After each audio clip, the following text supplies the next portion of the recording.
and we are coming to you live again from Leopardstown Racecourse.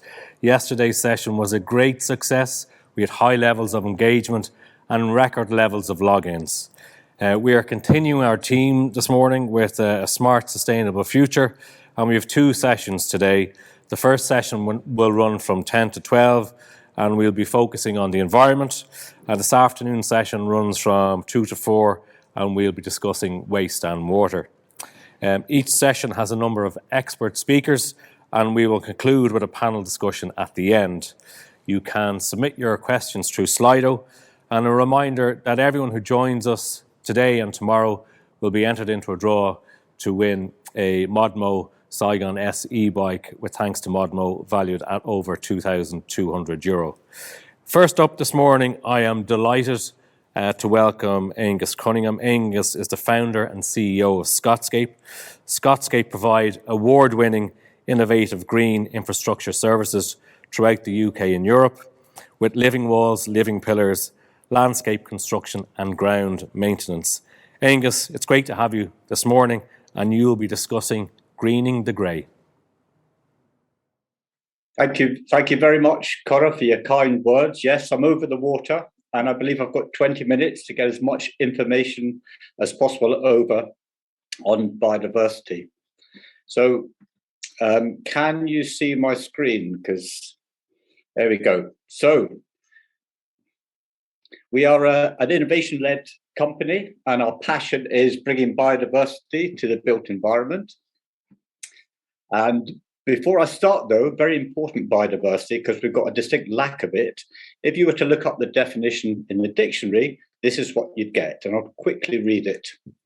The variety of plant and animal life in the world or in a particular habitat, and for this CPD, this is the urban environment, a high level of which is usually considered to be important and desirable. Well, we're saying that biodiversity is far more than important. It's absolutely necessary. Biodiversity is nature, and we are the problem. We humans have been pushing nature out, and this is our challenge. We see lack of biodiversity as big a challenge as climate change. So I put a new definition together, which I've also got from the dictionary, but is more appropriate. Biodiversity is the variety of all living things on Earth and how they fit together in the web of life, bringing oxygen, water, food, and countless other benefits. We're the problem. We've been displacing biodiversity. Now, I've got a well-known venue here. I'm sorry it's not Croke Park. And if I'd had my wits about me, I should have got an image together. This, in fact, is Wembley in 1923. And this is Wembley in 2020. So it's not so much the stadium, it's what's happened around the stadium. This is our challenge. And I'm told it's happening in Ireland as well, even though I think Dublin is a green city. You've also got a fairly hefty built environment. Cities are getting bigger. By 2050, London will have another 3 million inhabitants, and that's putting huge pressure on biodiversity. It's called biodiversity displacement. That's a nice word for it. Now, in the UK, we've got an environment bill that was ratified actually during COP26. And this helps measure biodiversity, because this is a big issue, right? If you're taking biodiversity out and there's going to be a new law saying you must put 10% back in, I'm not sure in Ireland, but this is the case in London. How do you measure biodiversity? There's a matrix here, which I don't want to spend a load of time on, but it's simplifying the measure of biodiversity. 1 is maximum points, 0 is minimum points. So you can see 0 would be a concrete paving stone. There is no biodiversity value to putting paving down, hard landscaping. Whereas you can get a 1 for putting woodland in. I've been speaking to Gerard about this. Woodland or species-rich grassland or wetlands, that's also maximum.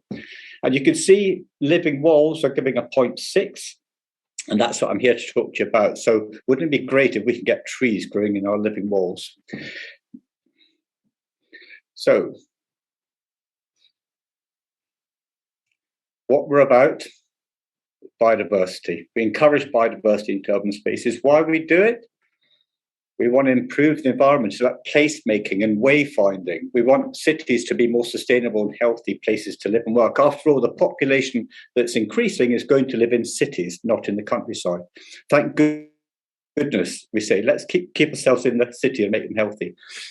And how are we improving biodiversity? We want to share our knowledge. We are an innovation-led company, and we've got some great tools in our toolbox. So before I get into living walls and living pillars, briefly, how I started my journey. This is the village in the borders of Scotland where I was brought up and learnt my love of nature. I was born to two parents who were amazing gardeners and were incredibly sustainable. In those days, it was called thrifty and Scottish. We lived off the land. Trips to the supermarket were rare. Nowadays, it's come back in vogue. It is about sustainability. This is my first van. I headed down to London. The bright lights lured me down at the age of 20. I got a job at the Royal Hospital Chelsea, where the Chelsea Flower Show is held. But my impatience was to the fore, and after a year at the Royal Hospital, I joined the ranks of the self-employed with a garden maintenance round in Wimbledon, of all places, and it was tools in my dad's old army kit bag on the tube. And from there, Scotscape has grown to be a leading innovative company with a number of really clever methods of bringing biodiversity to the built environment. There's about 150 of us in the company. They're all much younger than me, I'm pleased to say, and full of energy. And I wheeled out as a CEO and founder with a very grown-up title to try and tell you about our products. So we do have a product ecosystem. And what I want to talk to you about today are the living walls. They're kind of old hat for us now, but they're still very topical. Planting microforests, living pillars, which is our new innovation, a clever way of covering lampposts. Design and plant knowledge, I think, is a whole new topic for another day, but suffice it to say that we need designers to be able to design the right plants to do the right job. Gone are the days when planning permission would be given if you put a patch of green in a tree in position. Now, certainly in the UK, we're being asked to say what plants are doing what and how much of what are they doing, i.e. how much carbon they're trapping, how much nitrous oxide. And to boot, we've got technology now that can maintain our clever systems in the built environment. So I think I'll start with living walls. Fairly topical slide. We were up at COP last week with a number of our clever innovations. But a living wall basically is a clever way of covering a wall with plants. It requires irrigation. I've got a short clip and I'll talk you through it. So you can be a bit clever, as we were up in COP. You can plant plants to give a message, but our system is designed for long-term plant use. And here's an example. This is a sacrificial 1 meter square of living wall. This was taken 5 years ago. And we thought it'd be great to take out the back of the living wall to show you what happens to the plant. So you saw in the front, it was very healthy. In the back, you see the root spread, healthy roots, healthy plants. So before you put a living wall up, you must put it on a subframe to get some air gap between the back of the living wall and the wall. That's good practice. And then we'll put our system, it's a fabric system, as you saw, on top of the subframe. And then you plant it. It's as easy as that. As long as you've got water and light going to the living wall, the plants will survive. The key really is the irrigation. And much of the cost, we do get stymied somewhat on how much living walls cost. It's not so much the plants and the fabric, it's the access. And here we see this is a project at London Bridge, Team London Bridge it was called. Here was after it was completed, planting was completed. And then 4 weeks ago, I paid another visit on a particularly dreich and rainy day. And here we can see, due to that amazing root growth, the roots can spread throughout the whole system. We can get 2 meter depth of planting. And then we thought, hey, wouldn't it be a great idea? If we're serious about bringing biodiversity into the built environment, why don't we plant trees in the living wall? And this is our proof of concept wall. This has got trees which are up to 5 meters tall. And the same thing, roots can spread throughout the whole wall. A set of gates, put walls on gates. I think, get with it, get one. You don't need to plant in borders anymore. You can plant over any angle. Here's a Nissen hut, which has 90 degrees right round to 45 and 0 at the top. We can do indoor planting. Of course, you need the correct light. We can cover buildings. It's not rocket science anymore. Water and light, that's the key to living walls. I'm going to talk about these shortly. These are our living pillars. Our fabric is very flexible. It can go around a living pillar, go around a lamppost, thus forming a living pillar. And this is an All England 10. Again, you can be clever with your planting and get messages across. There's a couple of tennis rackets, again, at Wimbledon. Inside planting, again, pretty straightforward, just water and light. And I think the big challenge with indoors is making water move away from the bottom of the planting. This is in Malaga in Spain. We can, instead of rain screen cladding, that's a whole nother topic, but you can put plants in instead of your rain screen cladding, but you need to get in ahead of the design of the building. Now, we all know that plants can, plants clean the air, all plants clean the air, but we are about biodiversity. That is why we put our living walls in. And here's a wall that I went to see recently at AstraZeneca. At their new office block, we were commissioned to build a biodiversity living wall. And I went up there, and sure enough, there was some biodiversity on the wall, which made my heart sing. Forgive the Harris fencing. I was told it was all finished, but it was. I need to get back up to take a final picture. But we can't get away. It is about biodiversity, and if we can put the correct plants in, we can bring biodiversity right back into the towns. There's a nice little robin hatching her brood.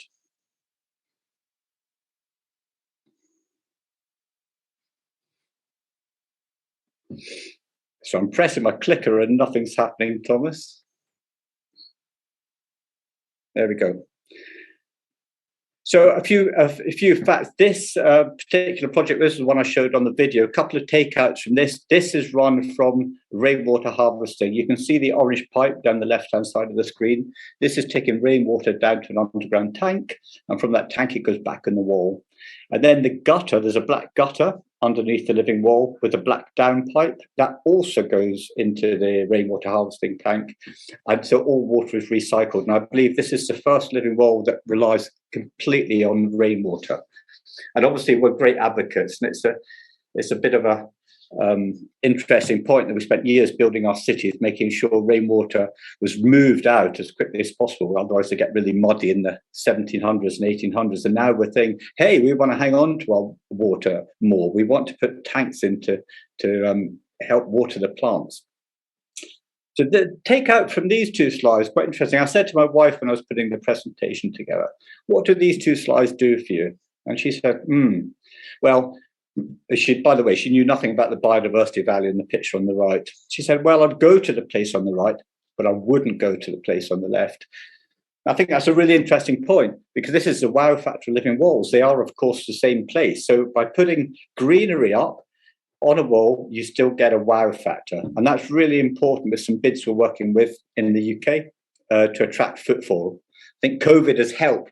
We were locked in our houses. We wanted to get out. We didn't want to go back to the city centre. We wanted to go and see greenery. So this is what's generating our market. And here's the case study on the woodland wall. Our proof of concept, planting on the left, 5 years later, we've got trees growing on the right-hand side. So we will coppice the trees. We don't want them to get too big, but it just goes to show if you put good cover in, you can get good biodiversity. So wrap up living walls, really a great wow factor. You can't knock it. With our fabric, you can give us a structure, give us some water, you can put living walls up. The costs are really dependent on how challenging the planting is. And the locations can be challenging. And this leads us nicely on to our next product, which is we've called it the living pillar. It's a clever way of covering lampposts with sustainable planting. And here's a short video clip of some pillars going up. And more importantly, the fabric, which is all important to sustain long-term plant growth, being made. It's made of 3 layers. This is the waterproof layer, so nothing will come out of the back of the system. And being fabric, roots can spread throughout the whole wall. So if you plant a tree in one corner, the roots will spread as far as they need to spread. And we have access to the irrigation on the front, because typically with living walls, if there's a problem, it'll be the irrigation. So we have good access to all our pipe work.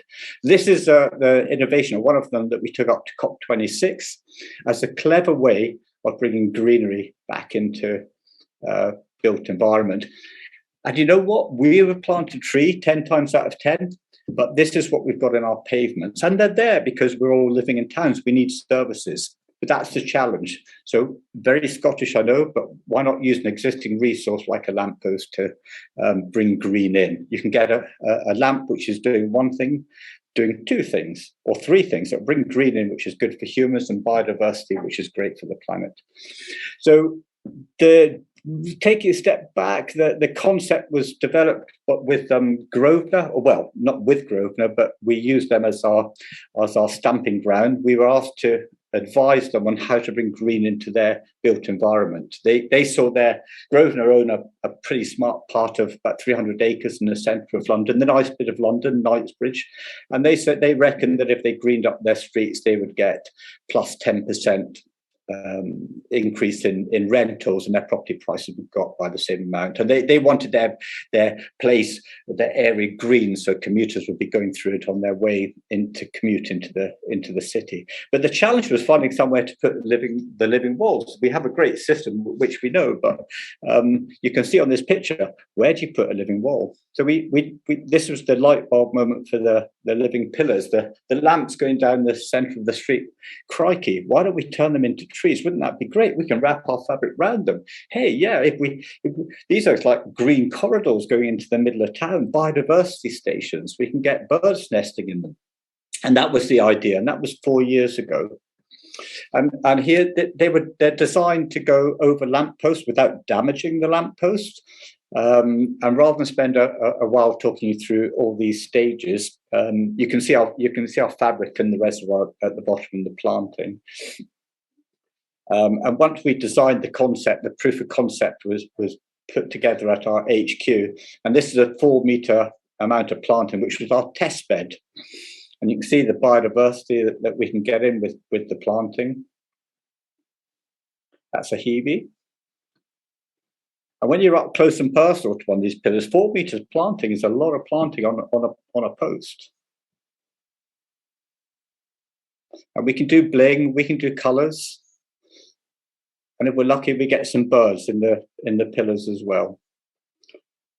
So I'll talk you through quickly 3 of the challenges we have, because when you're using an existing bit of infrastructure, there are challenges. So the first one was streets are kind of inhospitable places. They're very windy, and we wanted to watch the water usage. The solution to this challenge was we put another fabric, which is called Aquaten, within our system, and that holds on to water, retains water. So it means we use less water. And we also are involved with an app which allows us to control the water, and it will tell us how. And basically, the app, the technology in the app enables a plant to call on water, because when we were setting these up, we decided as humans, we know best. We can say how many cycles and how many minutes in each cycle. But the sensors in our living pillar enable the plant to call on water, because streets have different climates. If you might be in a shady part, in a sunny part, most of them are windy, some are not. So it makes sense for the plant to say when it needs water. Maintenance costs. Yes, they all need maintenance. Living walls need maintenance, but the big maintenance that we have or cost is water. So we need to put water in the reservoir at the bottom. So wouldn't it be great if we were told when we need to put water in the reservoir, i.e. not go around just willy-nilly and top them up because we felt they need topped up. And the last challenge, or big challenge that we had, was the loading. But when you put loading on a lamppost, you need someone to say how much loading can take. So we did a wind tunnel test on our system. So we got all the calculations. The clever guys worked it out. We will carry out a non-destructive test. That means we'll push the lamppost. Here's a little bit of kit pushing the lamppost, and that will tell us how much planting we can put on the lamppost. But if the lamppost won't take the loading, put a new lamppost in. If we put a new lamppost in, you can get planting all the way to the top. I'm happy, biodiversity is happy, and that lamppost will last 25 years. And here's we've just gone to market this year with our living pillars. It has a patent pending. We hope we'll be through an international patent by Christmas. And here's one of the orders that we received for Canary Wharf in London. You'll be able to put up 3 to 4 living pillars a day. They're designed to last forever. We have various levels of maintenance that we offer, but really we'd rather work with the districts. If you've got contractors who are watering hanging baskets, you have to have the app, but we'll let you know. The app will tell you when these need filled up with water. Same principle. There's no water wastage. All the water is recirculated. So very exciting times for our living pillars. So the takeout from our living pillar. Sorry, I'm waiting for the slides to move on. Am I doing all right for time, Thomas?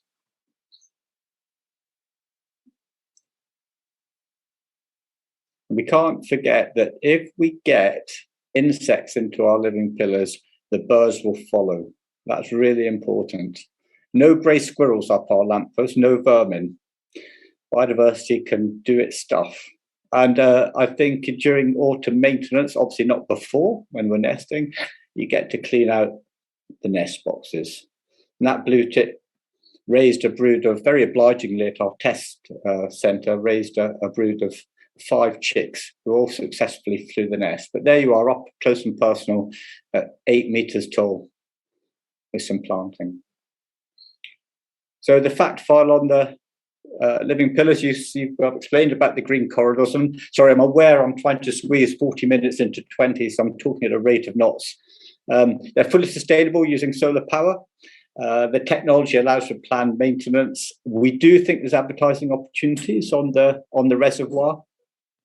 We're working with Toshiba with some air quality sensors, which can provide information right back via your app, live feed to your phone. And if you buy 1 to 5, they cost £3,000. That's a whole lot plus maintenance. Over 5, you get some lovely big discounts. And from a Scotsman, that's news indeed. So hopefully I've got time to talk about microforests, because this is our passion.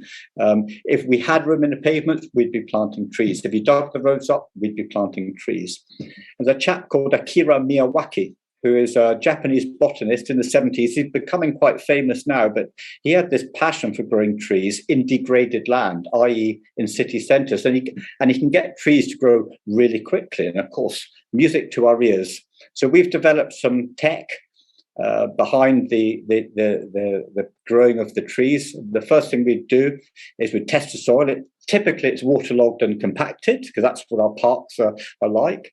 So we will fire some air into to decompact the ground, and then we'll mix up some mycorrhiza and organic nutrients and biochar, and we'd fire that into the ground, into the fissures that have been created by the injection of air, and that will keep the fissures open, and that provides the ideal subsoil for roots for trees to go into. And you can see we've done that without disturbing the top layer of grass, so there's no carbon released into the atmosphere by digging up the grass. As a result of that, well, after that, we bring in 4 inches of mineral-rich topsoil. We'll spread it over the top, and then here's the secret. We buy cell-grown trees. Okay, they're very small, they're 40 centimetres tall, but we have a huge success rate because the roots aren't disturbed. And we can get the community to engage with us in planting, because all kids and young adults and elderly people can plant into 4 inches of soil, because it's friable. You don't have to dig. It's not hard work. And it's incredibly satisfying. So as a result of following that process, obviously trees, as I said at the beginning, you get max points for biodiversity. We get a very big survival rate. Sorry, I'm trying to find my pointer. The trees grow 8 times quicker because they're in competition with each other. When we design these microforests, we have 4 layers. We have an upper structure, a middle, a low, and a ground level planting. And when they're planted densely, 3 to 4 per square metre, we let them go. We just say, go, nature, do your stuff. Very little maintenance. We put a mulch down to cover to keep the moisture in and suppress the weeds. Area about the size of a tennis court. Cost in landscaping terms is a very good cost at £60 per square metre. That includes all the preparation work. So I'm very excited about the forests, and we think in our parklands this is what we can do. Here's one we were involved with in Dagenham in southeast London. They used a different method. It was an early method, the same small trees going in, but they actually dug the soil over. So with our technology, we get over that hurdle. Here are the trees going in. Very small. They were planted this time last year, so I'm due to go back to film them. And here's some drone footage of the area. So that's a big area. There's about 8 tennis courts in there, but you don't have to obviously do a rectangle.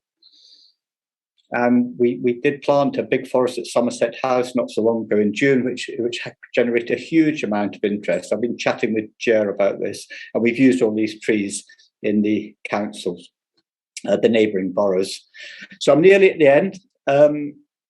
Design and planting, it's all about the plants. As I said, every plant does some good. They all trap particulates, they all trap carbon. They can all bring biodiversity. The skill of the designer is putting the right plants in the right places to do the right job.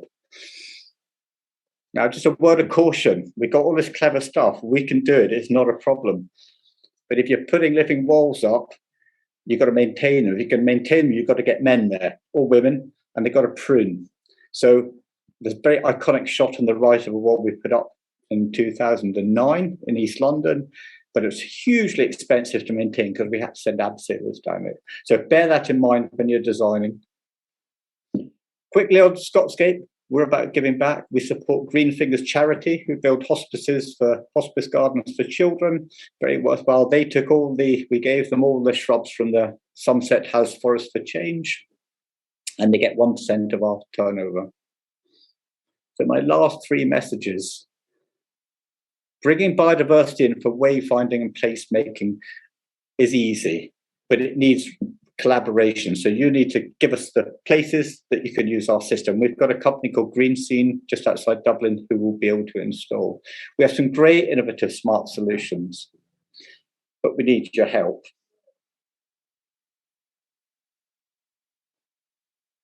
The future's bright, a bit corny. The future's green. And here's 30 seconds of how easy it could be. That's me finished. The last video didn't play, but I hope I got through in my time and haven't messed up the timetable too much.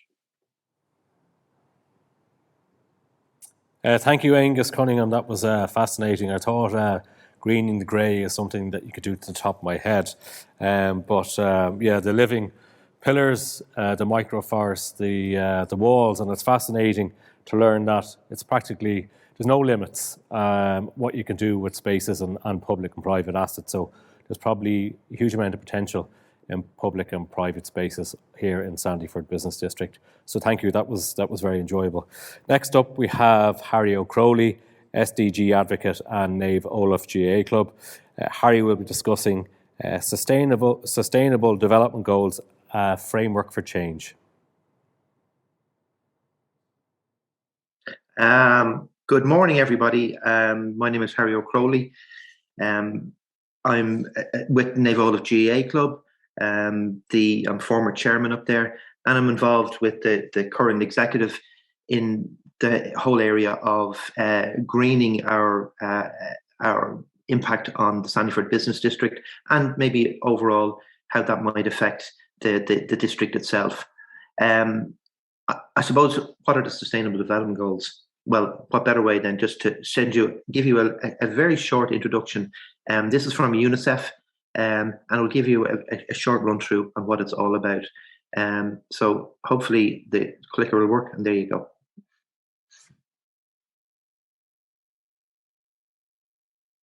Global goals are fulfilled by 2030, life on Earth will be better for everyone. So what are these goals? Eliminate poverty in all its forms. No hunger. Everyone should have safe, nutritious, and sufficient food. Everyone has equal access to healthcare, thus ensuring our well-being and a healthy life.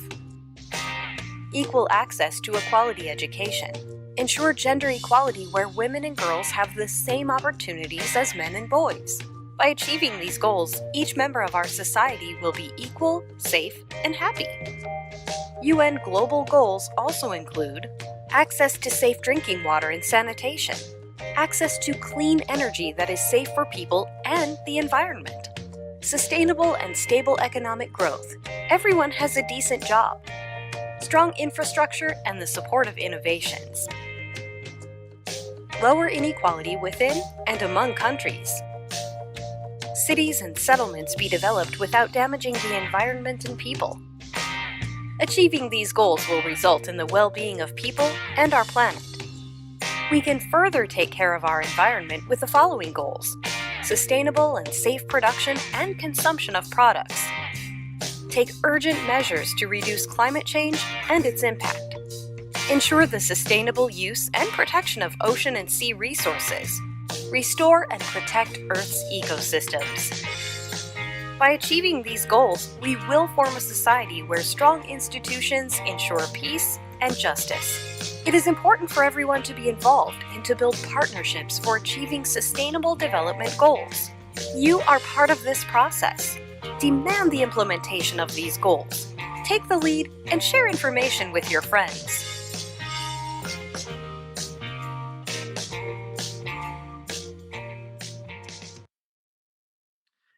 So that's a very quick run through about what the UN Sustainable Development Goals are about.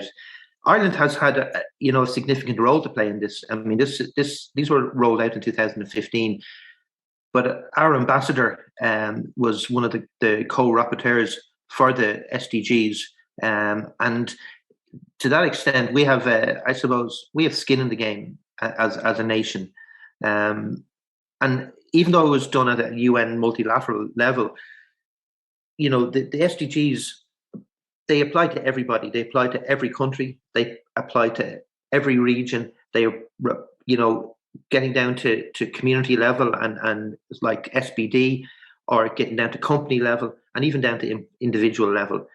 They apply to equally to everybody. You will have heard of the 2030 agenda, which the core, I suppose, deliverable on those is the SDGs, of which there's 17. There's 169 defined targets and so many other indicators. But I suppose really what it does is it shows that crossover, that Venn diagram of economic and social and environmental sustainability are core to the overall sustainable development. I just move on to the next slide there. Yeah, so to put it in context, they call it the 5 Ps, and it's where the nexus of the 5 Ps, it's people and planet, peace and partnership and prosperity.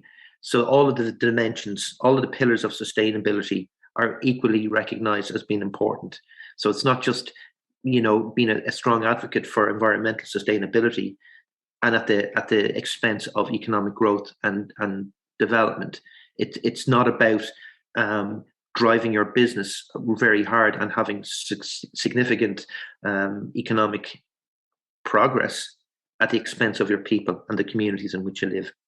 So the 5 Ps really indicate where we're, if you can put in those context and keep those in the back of your mind, each of these 17 goals, they're intertwined, they're interlinked, they impact all of them. So let's get to the chase in terms of your business, and I would say, why would you align your business? What's the benefit of aligning your business to the SDGs?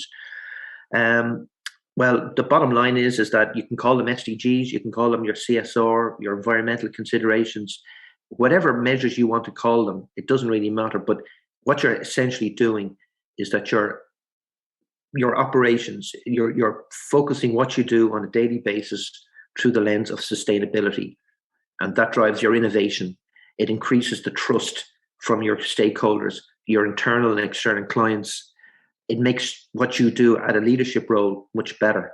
And more importantly, in an increasing transparent and visible world, it shows to your public and your stakeholders and what you're doing. And I would maintain, and it is the view, that the SDGs provide this roadmap, this clear roadmap, how you can manage those 3 pillars of sustainability to I suppose to protect our planet, our society, and our economy. And core to all of that is SDG 17, which is all about partnerships and collaboration.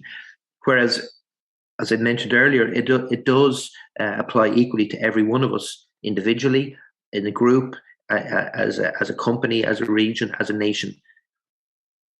Without cooperating and working with each other at whatever level we work on, we're not going to get these sustainable goals over the line. So I suppose the business case, let's really get into the business, the core reason why you as business people in the Sandyford Business District and further afield would look for, would embrace sustainability and importantly embrace the SDGs. And we live in an increasingly transparent world, and there are rising expectations from stakeholders of our companies to act responsibly and to act sustainably. Sustainability is mainstream now. This is not a quirky, thing from the environmental sector. This is mainstream, and investors and stakeholders are seeking expanded reporting, of what you're doing on a social and an environmental engagement on an annual basis. And the reality of it is that profits and purpose are inextricably linked. And as a consequence, we should always look through those lenses. And businesses have a responsibility to their stakeholders, the impact, not just to their bottom line. And it's where you live. And Sandyford Business District is a really clear example of that. It is not just the old Sandyford industrial estate. It is not a wide open, sparse area of fields and farmland that when I grew up in Lakelands, that's what I remember of being.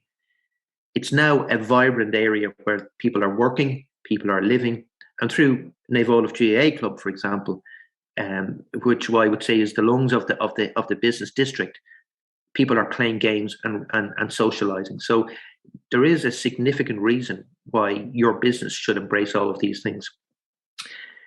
Arthur Guinness, when he set up James's Gate Brewery in 1756, he instituted the values of caring for employees by providing houses and healthcare facilities.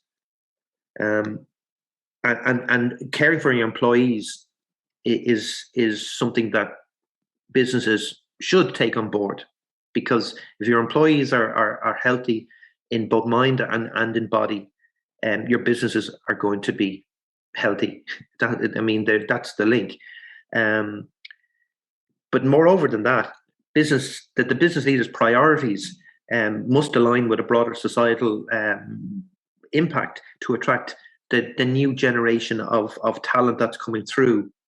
And the reason being is that employees are choosing to work based on sustainability agendas of companies. So there is a clear rationale for engaging with your employees and aligning it with a broader environmental and sustainable agenda.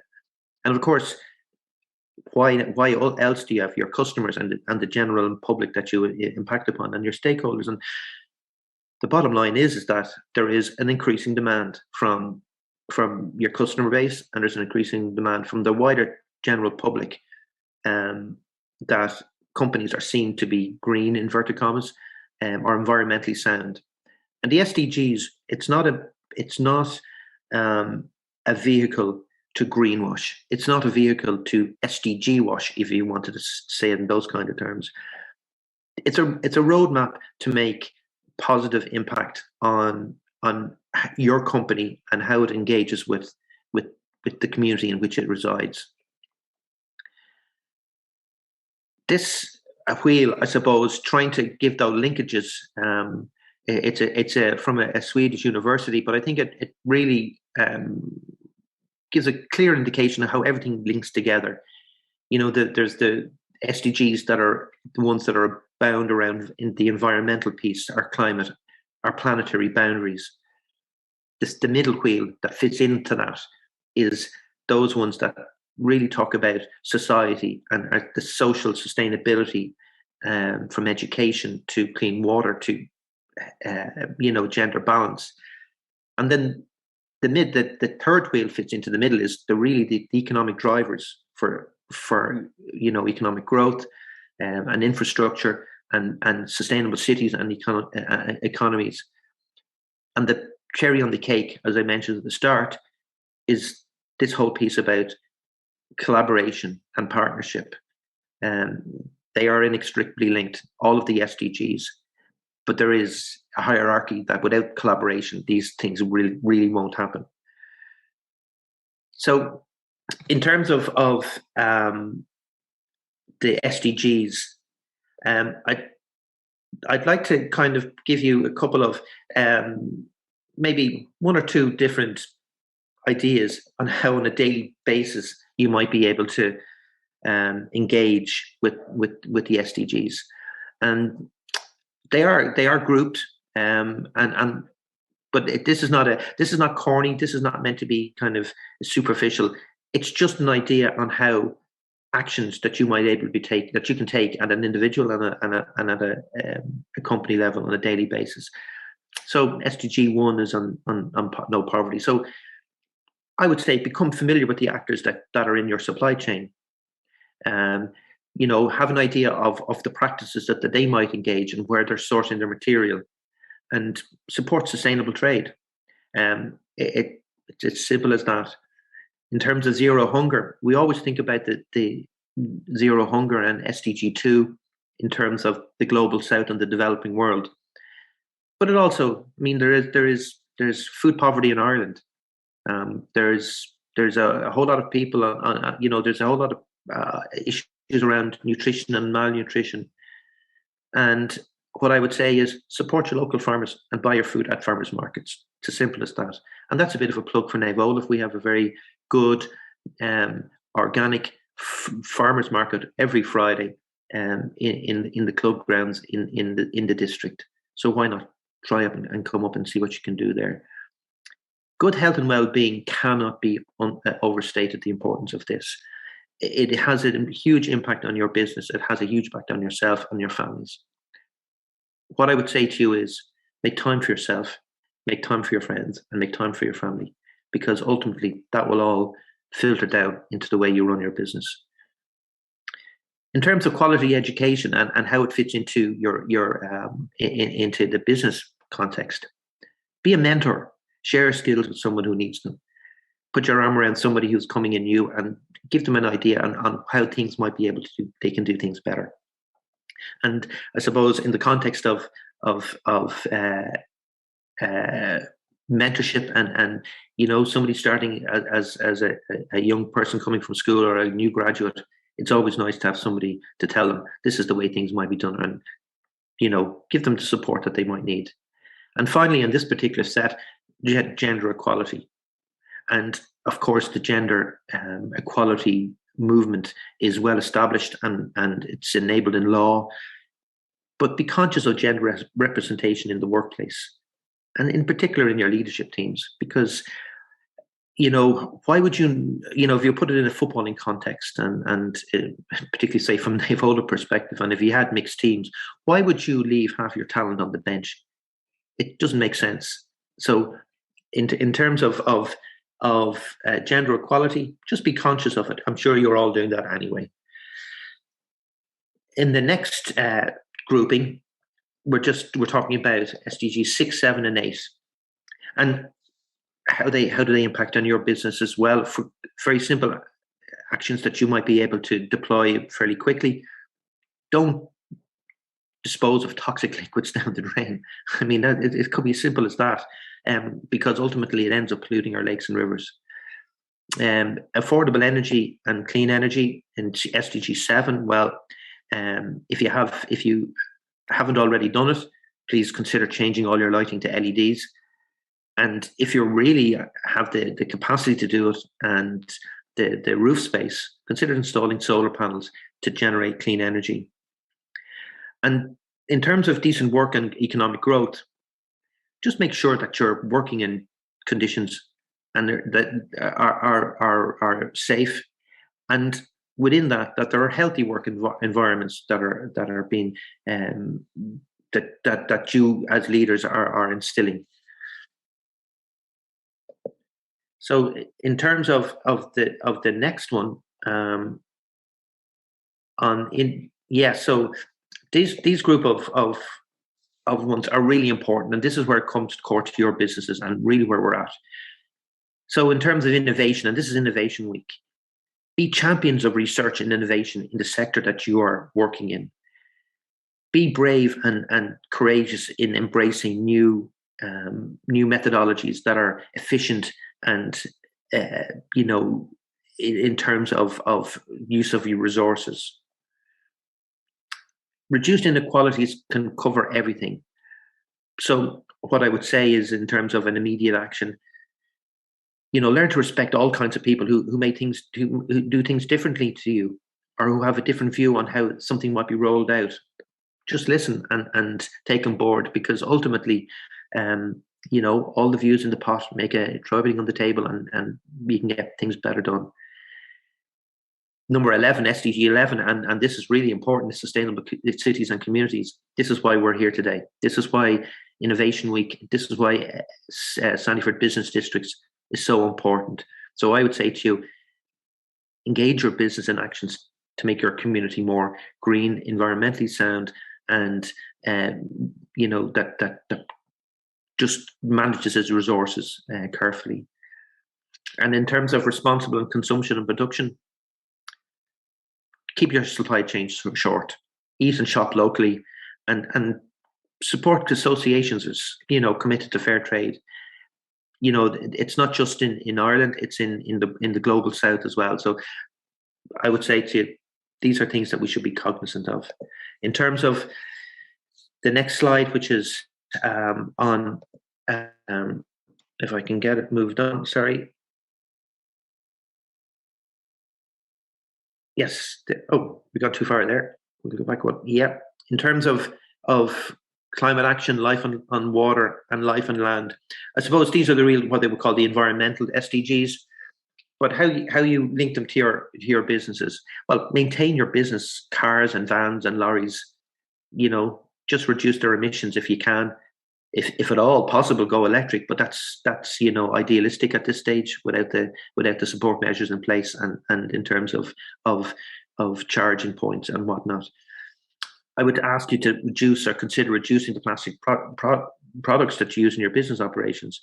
At the end of the day, only 30% of plastic is recycled, and surveys will tell you that 3% of all plastics end up in the oceans, and that is, that's not sustainable for all of us, let alone the biodiversity of our marine life. And in terms of life on land, my day job is with the Department of Agriculture. But in terms of businesses, how about using an integrated waste management strategy where you separate your management out? You may already be doing this. Reduce use recycled paper, inks, all that kind of stuff. Go paperless where possible. They are really simple kind of measures that you can be taking, but in the whole, if we're all doing them, we can get a little bit of movement. And then in terms then of the last two SDGs, which are 16 and 17, I suppose these are probably the two of the most important to understand without anything really to hang a hook off. But in terms of SDG 16, it goes back to the early ones as well, and be respectful in how you deal with others on your day-to-day, whether it's your customers, your employees, your suppliers, and the people that you meet in the queue for having your lunch. And also when you're being resolute in your position and standing up for what you believe in, you can do it in a particular respectful way. And finally, then the most innocuous but the most important of all is the Partnership for Goals. And really, this is the one that without cooperation, without partnership, without working at an individual level in a small group, but in an office, in a company, in a community, as a nation, or in a multilateral way, we will not be able to get things done. And I suppose in terms of the takeaway line is that together is all together, working together, and we can make the SDGs a reality. And I suppose we're just coming out of COP, and we hear all about India and China rowing back on emissions and all of this kind of stuff. And it does put pressure on people to say, well, why should I do it? Well, the reason why we do it is because we can. And that's really what I would ask you to do, is to consider on your day-to-day work, embrace the SDGs. There are 17 of them. They're important. They're interlinked. They're intertwined. Some of them, pull against another. That's the nature of the SDGs. But I would just say, in terms of a final thing, is that there are 9 years left of the SDGs, and we can make a big change if we as a collective unit, as individuals and as a community, business community, pull together on it. Putting in the context of the global south, there are 9 harvests left before things change. And so, while we think it's challenging for us, the challenges can be more extreme elsewhere.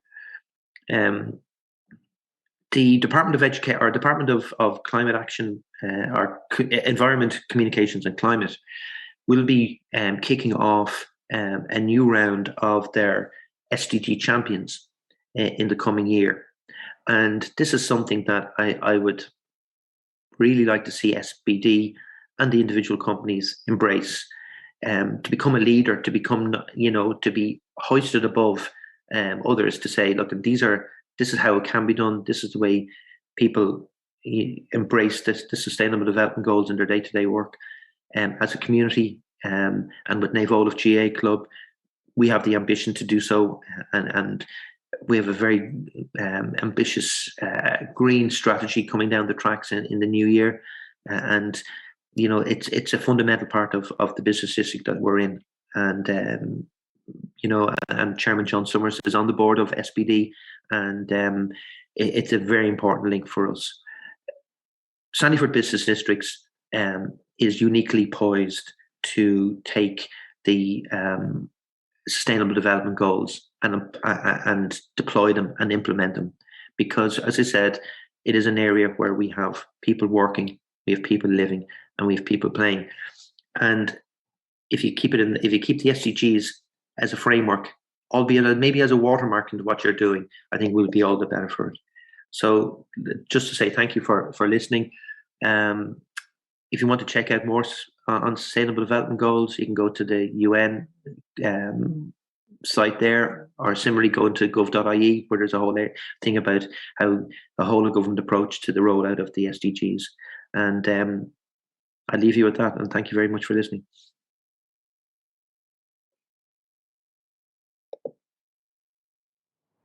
Harry O'Crowley, thank you very much. That was very interesting. And sustainable development goals, I think, are essential for businesses going forward.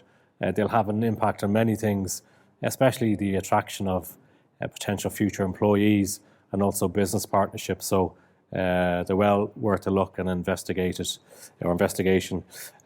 So thank you for that. Next up, we have John Keohane, co-founder Enware.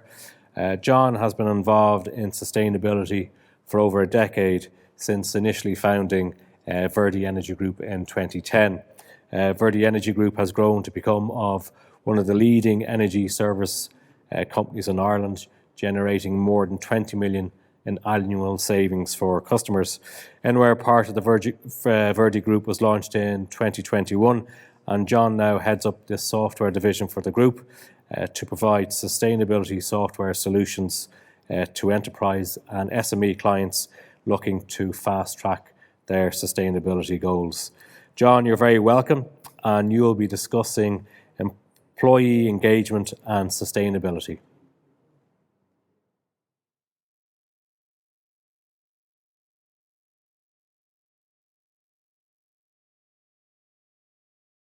Okay, so before we take a look at employee engagement, I think let's take a helicopter view at the climate challenge that's in front of us as a country.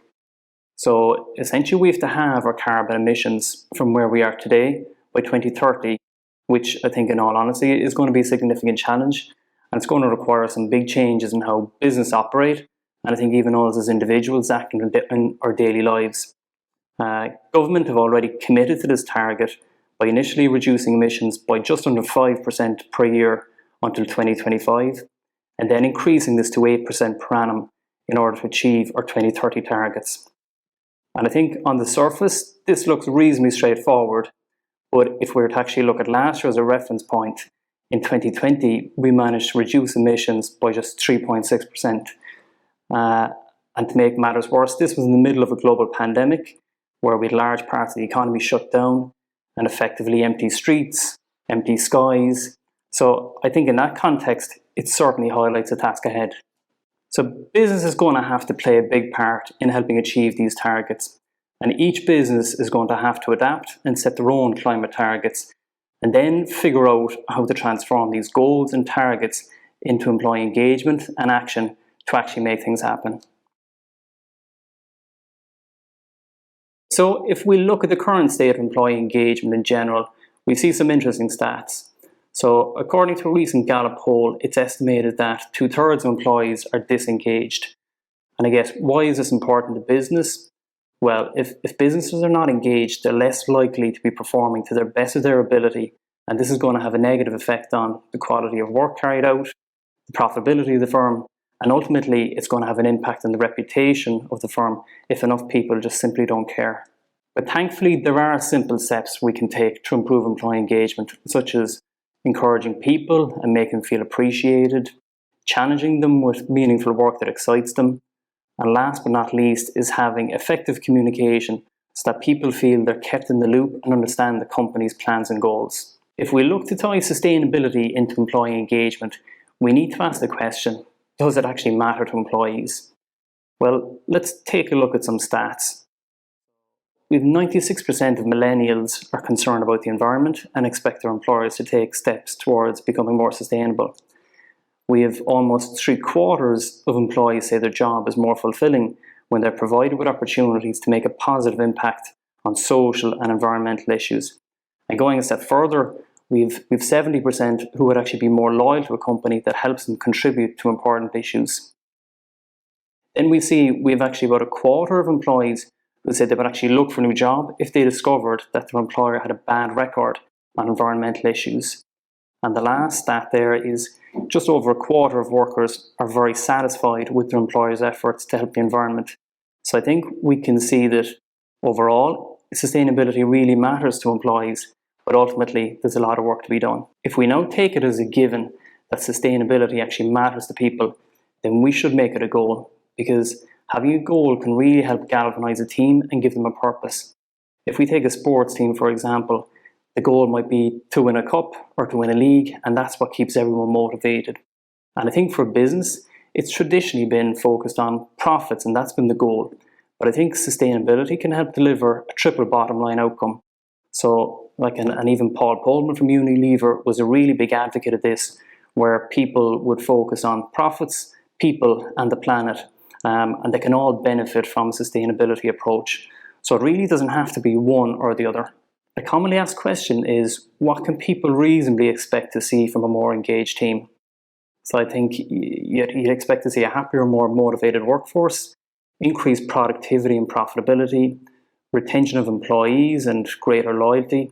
And then going a step further, when we bring sustainability into the mix, being more sustainable benefits companies through energy and cost savings, through a willingness for employees to assist sustainability initiatives, and also having a positive brand image. This is important as consumers are increasingly becoming more eco-conscious and shifting their buying preferences to brands that are more sustainable. So how can Enware help organizations become more sustainable? Well, Enware focuses on 3 key areas: employee engagement, education, and carbon offsetting. We'll be launching the Enware app for SMEs in early 2022, and this is going to be a smartphone app that everyone in the organization will be able to use. Users have the ability to calculate their carbon footprint, track actions, and learn about different sustainability topics in bite-sized learning modules. Ultimately, Enware helps to deliver on that triple bottom line approach by embedding a culture of sustainability in organisations. And to finish up, I'd like to show you a sneak preview of what this app will look like when launched early next year.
Thank you very much, John Keohane, and it's very interesting to note and very relevant that 96% of millennials and 70% of employees with the millennials, when it comes to sustainability, it's key, and then 70% of employees would show more loyalty to a company if they have a sustainability agenda. So it's very clear that employee engagement and sustainability are entwined. So thank you for that. Next up, I'm delighted to welcome Morgan McAllister, Marketing Manager, Invisible Systems. Morgan is responsible for developing strategy, brand and communications. Her experience in B2B marketing, both in-house and agency side within a range of industries, has enabled her to bring a fresh perspective to the Invisible Systems team. Morgan, you're very welcome.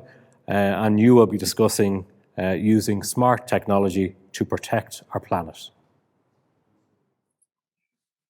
Good morning. Thank you for having me. Yes, so as introduced, I'm Morgan McAllister. I'm the marketing manager here at Invisible Systems. I've been with the company for just over a year and a half now, and I'm going to speak to you today about how we use smart technology to protect our planet and how more companies can incorporate IoT into their net zero journey. So briefly, a little bit of background about Invisible Systems. Invisible Systems have been in the Internet of Things space since it was before it was even coined into the Internet of Things. Pete Thompson, our CEO, founded the company 18 years ago and was very much focused on delivering machine-to-machine solutions.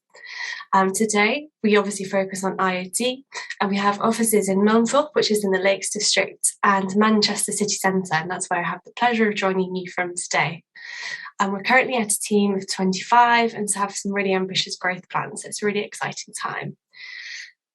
Our IoT solutions are very much end-to-end. We provide our clients with everything they require to monitor critical assets, their environments, and they do this remotely. We do everything from the initial survey through to the ongoing installations and regular customer care calls to make sure they're supported. Each year, we invest over £500,000 into research and development so that we can provide our clients with the best possible solutions. We're constantly evolving and adapting to meet the needs of our sectors, the ones that we support, and to provide cutting-edge technology. And at the moment, that's very much taking us into the carbon emissions sector. The technology itself that we develop is very much developed internally, both our hardware and software. And we're also able to integrate third-party solutions with our own systems for the convenience of those who might already have an existing IoT infrastructure. So back to the real focus of the topic, the environment. So David Attenborough said, never before have we had such an awareness that we're going to of what we're doing to the planet, and never before have we had the power to do something about that. Surely we all have a responsibility to care for our blue planet. The future of humanity, and indeed all of life on Earth, now depends on us. And COP26 has really highlighted the commitment of leaders around the globe to tackle climate change. But in order for us to reach any of those targets, they really need support and, more importantly, action from businesses like us. In the UK, we're taking responsibility by announcing the world's most ambitious climate change target. We're aiming to reduce our emissions by an incredible 78% in comparison to 1990 levels by 2035. In Ireland, there's been a commitment of a 45% reduction in the same period. As businesses, it's really essential that we wholeheartedly commit and play our part in achieving these targets. And as Sir David said, we all have this responsibility to care. So how can you do that, and how is Invisible Systems relevant to this topic and your environmental goals? Well, we're enabling our clients to massively reduce their carbon emissions through the use of IoT. We work with some industry giants such as Greggs, Balfour Beatty and the NHS, to name just a few. For these leading organisations, the Internet of Things is already playing a vital role in their journey to net zero.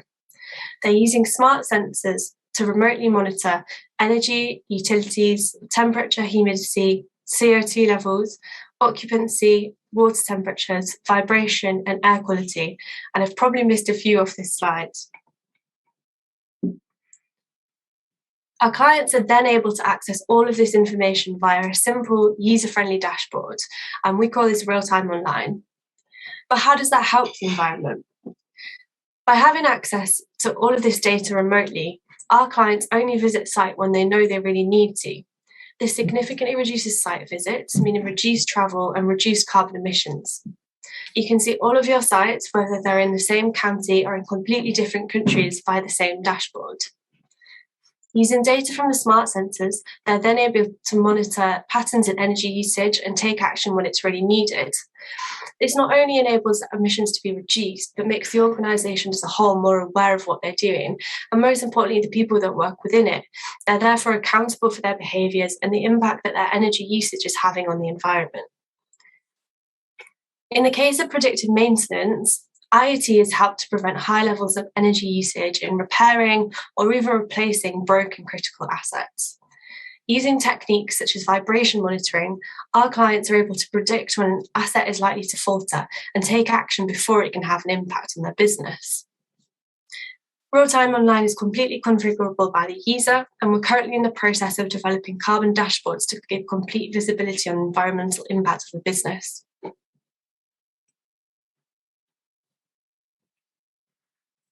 So I've touched upon a range of ways in which IoT technology is capable of protecting our planet. But you may question the scale of the impact on some of the topics that I've touched upon and what effect they can actually have. Well, using IoT is predicted to make a significant difference on the world's journey to net zero. By 2030, it's thought that IoT will save more than 8 times the energy it consumes, reduce water usage by 230 billion cubic meters, reduce carbon emissions by 1 gigaton, and to give some perspective on that figure, that's the equivalent of over 217 million passenger vehicles being driven for a whole year. 217 million passenger vehicles is around 20% of all of the world's passenger vehicles. And it's thought that it's going to reduce electricity consumption by 1.6 petawatt hours. And that's enough to support 136.5 million homes for an entire year. My next few slides are really going to look at IoT in action, how our clients are using the solutions. It demonstrates how different solutions are used within different sectors and what their impacts are on the planet. I think the construction industry is a really key sector for reducing carbon emissions, as it's responsible for 11% of emissions globally. Because of this, we developed EcoLink. EcoLink is a state-of-the-art energy management system. It remotely monitors and controls energy consumption across construction sites in order to deliver carbon savings. It monitors everything from the heating of cabins to the kettle being switched on, and even electric vehicle charging points, and switches them on and off to reduce peak demands. We've worked really closely with Balfour Beatty to develop EcoLink in order to maximise its effect on the planet. And to date, Balfour have rolled out EcoLink on 25 sites and have plans for further rollout. In some scenarios, they've experienced carbon savings of up to 83% on their sites and have been able to reduce their generator size by about 30%. Michael Flood, who was previously the energy manager for Balfour Beatty, said, "Within 6 months, EcoLink resulted in an 83% reduction in carbon emissions across our East Road coastal defence project. Once fully embedded, EcoLink will save a minimum of 2,200 tonnes of carbon dioxide emissions every year." In a completely different sector, in social housing, we're helping to educate residents on their energy usage. This has helped to reduce mould growth within homes, reduce costs for both the tenant and landlord, and has really reduced the overall impact of those homes on the environment. Less energy is being used within the homes, and therefore mould production is reduced. And this has a knock-on effect as less repairs are carried out and less travel is required. Another effect that is to consider is the health of the residents, and therefore they've kind of got reduced doctor's appointments, reduced hospital appointments, and their effect on the environment as individuals is much less. And finally, we're really proud to have supported the NHS throughout the COVID-19 pandemic. One of the ways in which we've been able to do this is through the monitoring the temperature of vaccine fridges and freezers. With this solution in place, NHS teams have been able to prevent unnecessary loss of vaccines due to small mistakes such as leaving fridge doors open or even turning them off at the switch. In turn, this has prevented the need to dispose of vaccine stock and the energy and the use of energy required to do so.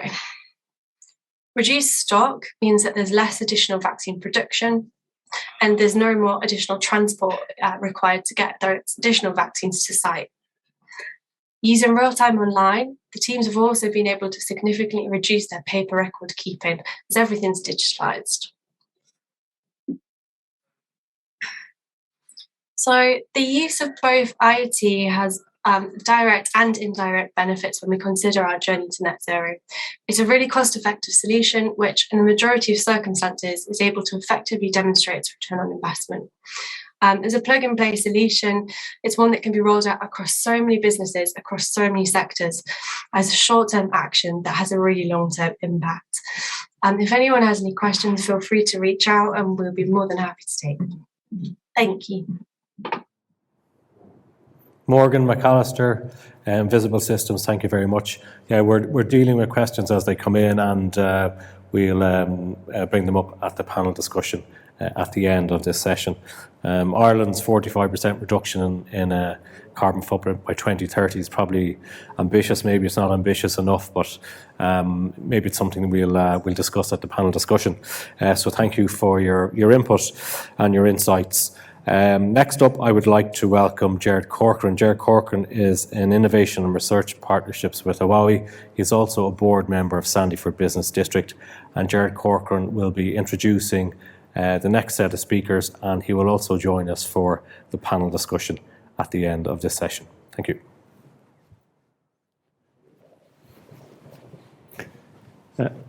Thank you, Conor. So today, what I'd like to do is introduce the topic of rethinking humanity by the group RethinkX. Last year, we had the privilege to have Jamie Arbin of RethinkX present the series of reports which they have produced, including rethinking mobility, rethinking energy, rethinking information, rethinking food and agriculture. Recently, they have produced a series of 8 videos, and in the last 2 weeks, they consolidated this into one video. Today, we would like to present the first 5 of those, and these videos are available on YouTube on the RethinkX channel. I'd recommend everyone to have a look at it and to share it with your networks. And it explores the revolution which is happening now in energy and climate change. So thank you, and please roll the video. It's time for us to rethink humanity. Distilled from the book Rethinking Humanity by James Arbib and Tony Seba.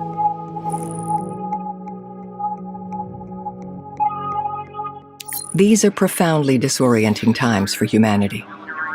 As political earthquakes rumble, inequalities deepen and our environment crumbles, it feels like we're being pulled apart from all directions. We all feel the tremors, but our vision is blurred. As the cracks deepen, we fumble desperately for Band-Aid solutions. Our deeper failure is that we don't understand what is really happening, what is really driving change today. The bitter truth is that our industrial civilization has reached its endgame. Collapse is inevitable, as it has been for every civilization hardwired to breach its limits. The good news is that a technology convergence is opening a window of opportunity for a whole new world to emerge, with possibilities beyond our wildest imaginations. A world where economic growth and genuine prosperity are possible for all, without the exploitation of people and planet, an age of freedom. If we can open our eyes to the processes that drive change deep below the surface, we can see that there is no going back to normal. We are standing on the edge of chaos, a place that feels terrifyingly unstable, but the place where real change can happen. We will either soar or crash to a new world of limitless freedom or to a new dark age. The road ahead is not an extension of the past. The belief that our current system can continue is worse than a mirage. It's a road to hell paved with good intentions. So what can we do? First, we must rethink. Instead of projecting yesterday's solutions onto the problems of tomorrow, we need to leave behind our old mindsets. Second, we need to enable, because everything is interconnected. To step into our future, we need to reimagine what it means to be human, from how we grow food to what we teach our children in schools. It's time to stop fixing the old and start building the new.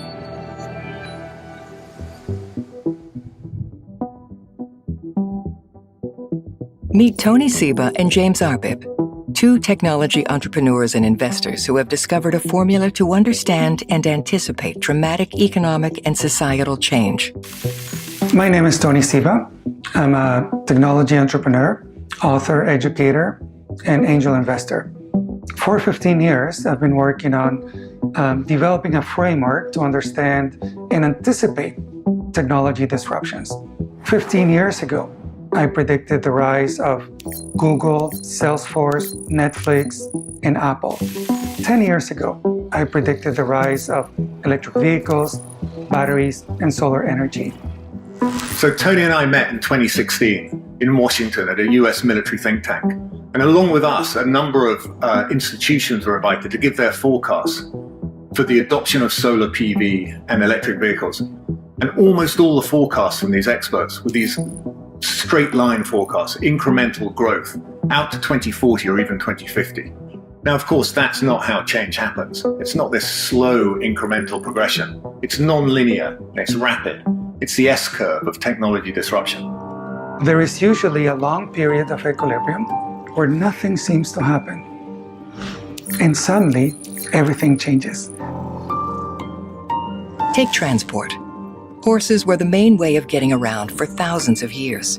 Carriages got better, and their use spread, but the transport system remained the same. At the dawn of the 20th century, a convergence occurred that opened a window of extraordinary new possibilities. Innovations in steel and rubber production, the pneumatic tire, the combustion engine, made possible an affordable and functioning car. But there were huge barriers. Early cars were expensive and unreliable. There were no paved roads, No supply chains or mechanics, no manufacturing capacity, and few oil wells or refineries. Few people knew how to drive. Outside a few enthusiasts tinkering in their workshops, no one recognized the possibilities, least of all the horse and carriage industry, which dismissed early cars as a rich person's toy. But as costs and capabilities improved rapidly, the niche expanded through a self-reinforcing cycle of increasing demand and economies of scale, cost reductions, increasing investment, and accelerating innovation. The invention of the moving production line in car finance made cars even more affordable. The horse and carriage industry could not compete. Their deep expertise in the old system, their inability to see beyond their narrow lens, was their greatest liability. It's why disruptors always come from outside the incumbency. By the time the establishment realized what was happening, it was too late.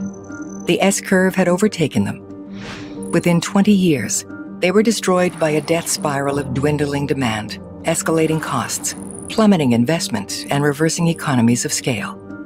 Cars could go faster, further, carry more load, and created new market opportunities far beyond the niche of the horse. Cascading impacts were unleashed that changed everything.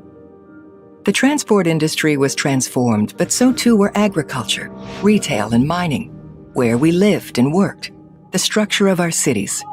Cars transformed war, health, geopolitics, and the environment. They created previously unthinkable possibilities, both good and bad.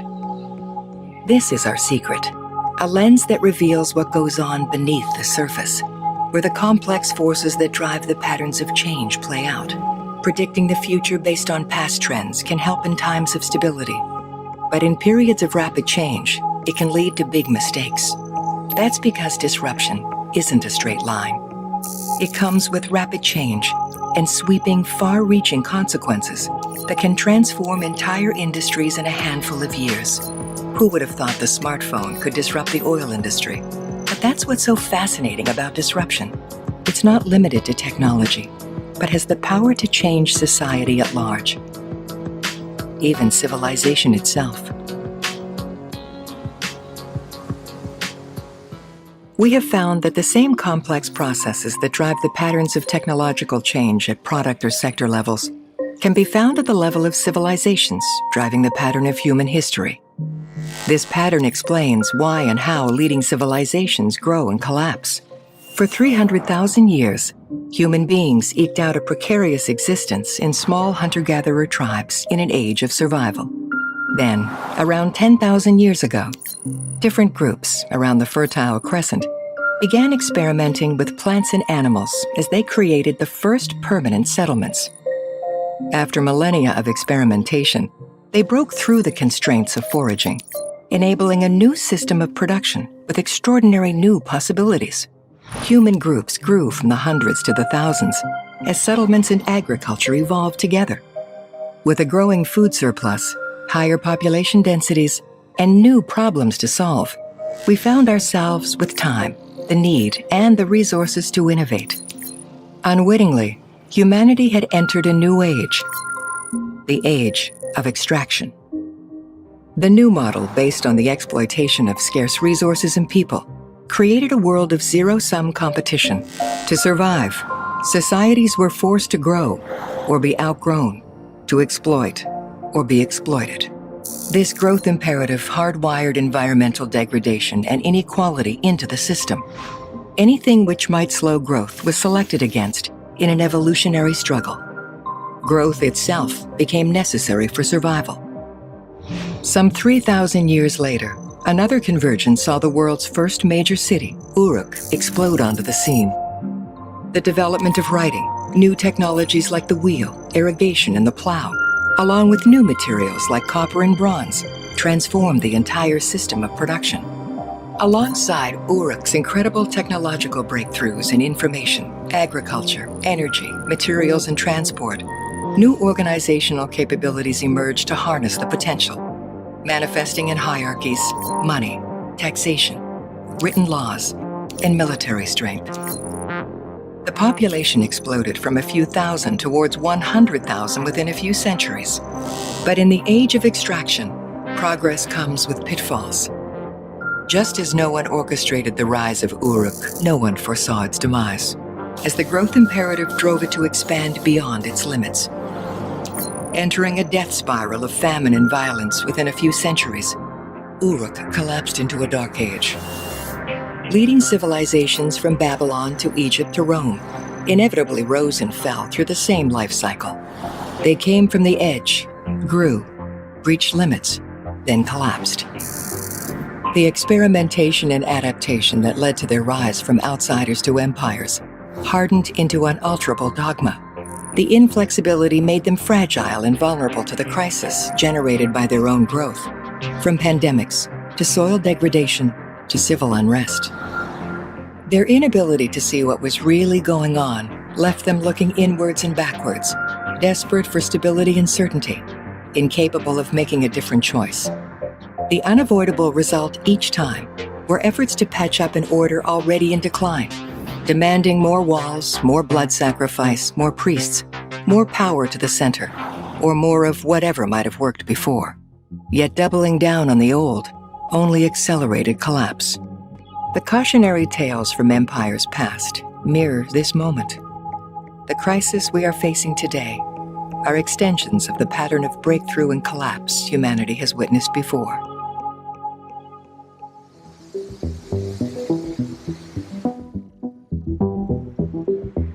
The pattern we found in human history has continued until the present day. Every civilization is built from a production system made up of 5 foundational sectors: information, food, transport, energy, materials. The production system supplies a society's material needs, but its organizing system defines how it understands the world and governs behavior. When a civilization finds ways of thinking, seeing, and making decisions that best catalyze the potential of breakthroughs in its emerging production system, it can drive a process of transformation that gives birth to a whole new civilization. Our modern world emerged in just such a process from the Dark Age that followed the collapse of Rome. After centuries of constraining dogma that stifled progress, the first shoots of new growth sprouted in southern Europe. Reopened trade routes exposed the region to new ideas and people, fueling a need for knowledge that led to the founding of universities and a rapid increase in demand for cheap manuscripts. Feudal lords were weakened after the Black Death led to a scarcity of labor, causing wages to rise. As merchants and bankers prospered, increasing capital was available to innovators working on labor-saving devices. The need and demand set the scene for Gutenberg's invention of the printed book, itself the result of convergence of technologies: metal, movable type, paper, new inks, and an adaptable wine press. The cost of book production plummeted by more than 10 times. Within decades, manuscripts were obsolete. What began as a convergence in the information sector rippled out across society and enabled huge changes in how we see the world.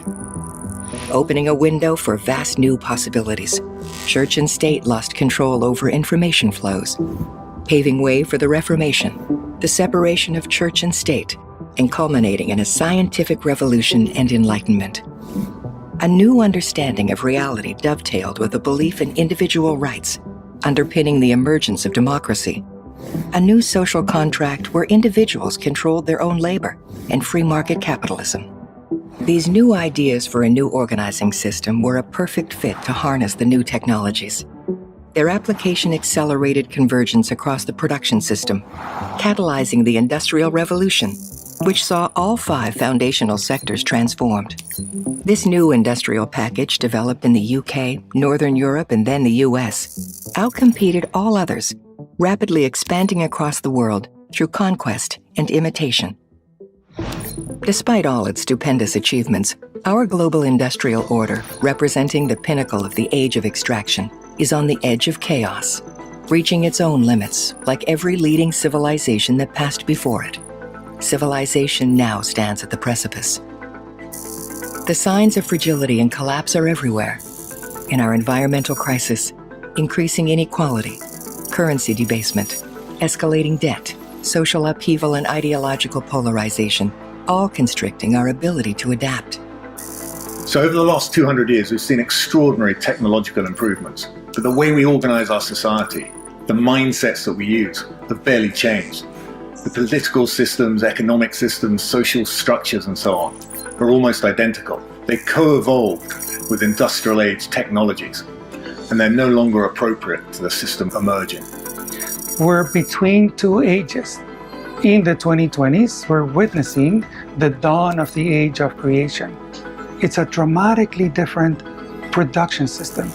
Instead of it being centralized, hierarchical, extraction and exploitation based, it's actually based on the network and the node, on collaboration, on information technologies, on global design and development, but local production and participation of human beings.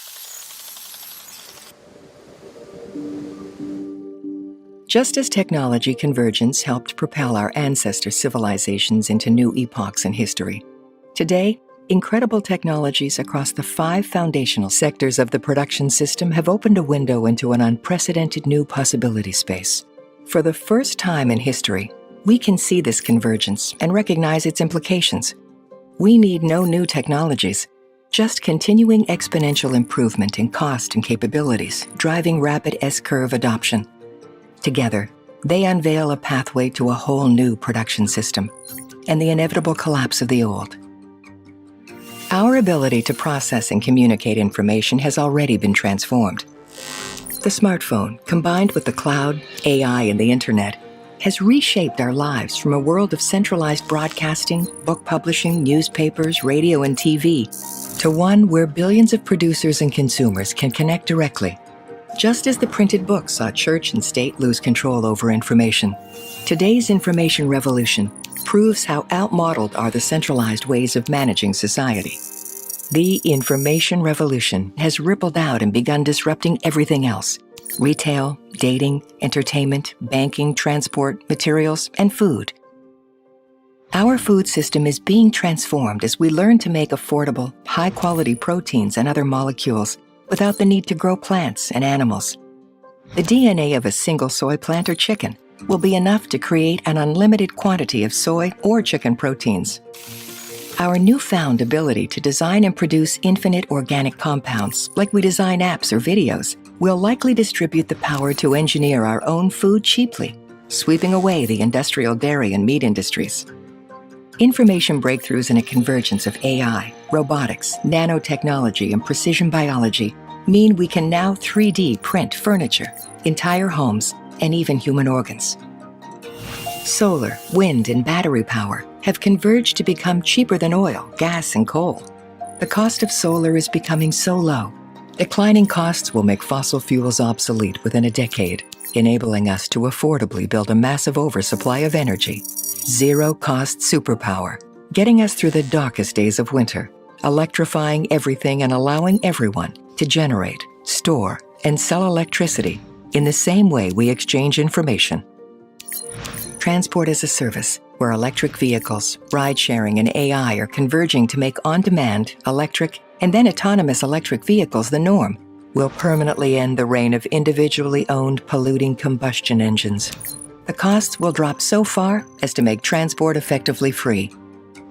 Just as cars not only replaced horses, but created whole new industries, today's technology changes are already happening faster with greater second and third order effects than incumbents anticipated.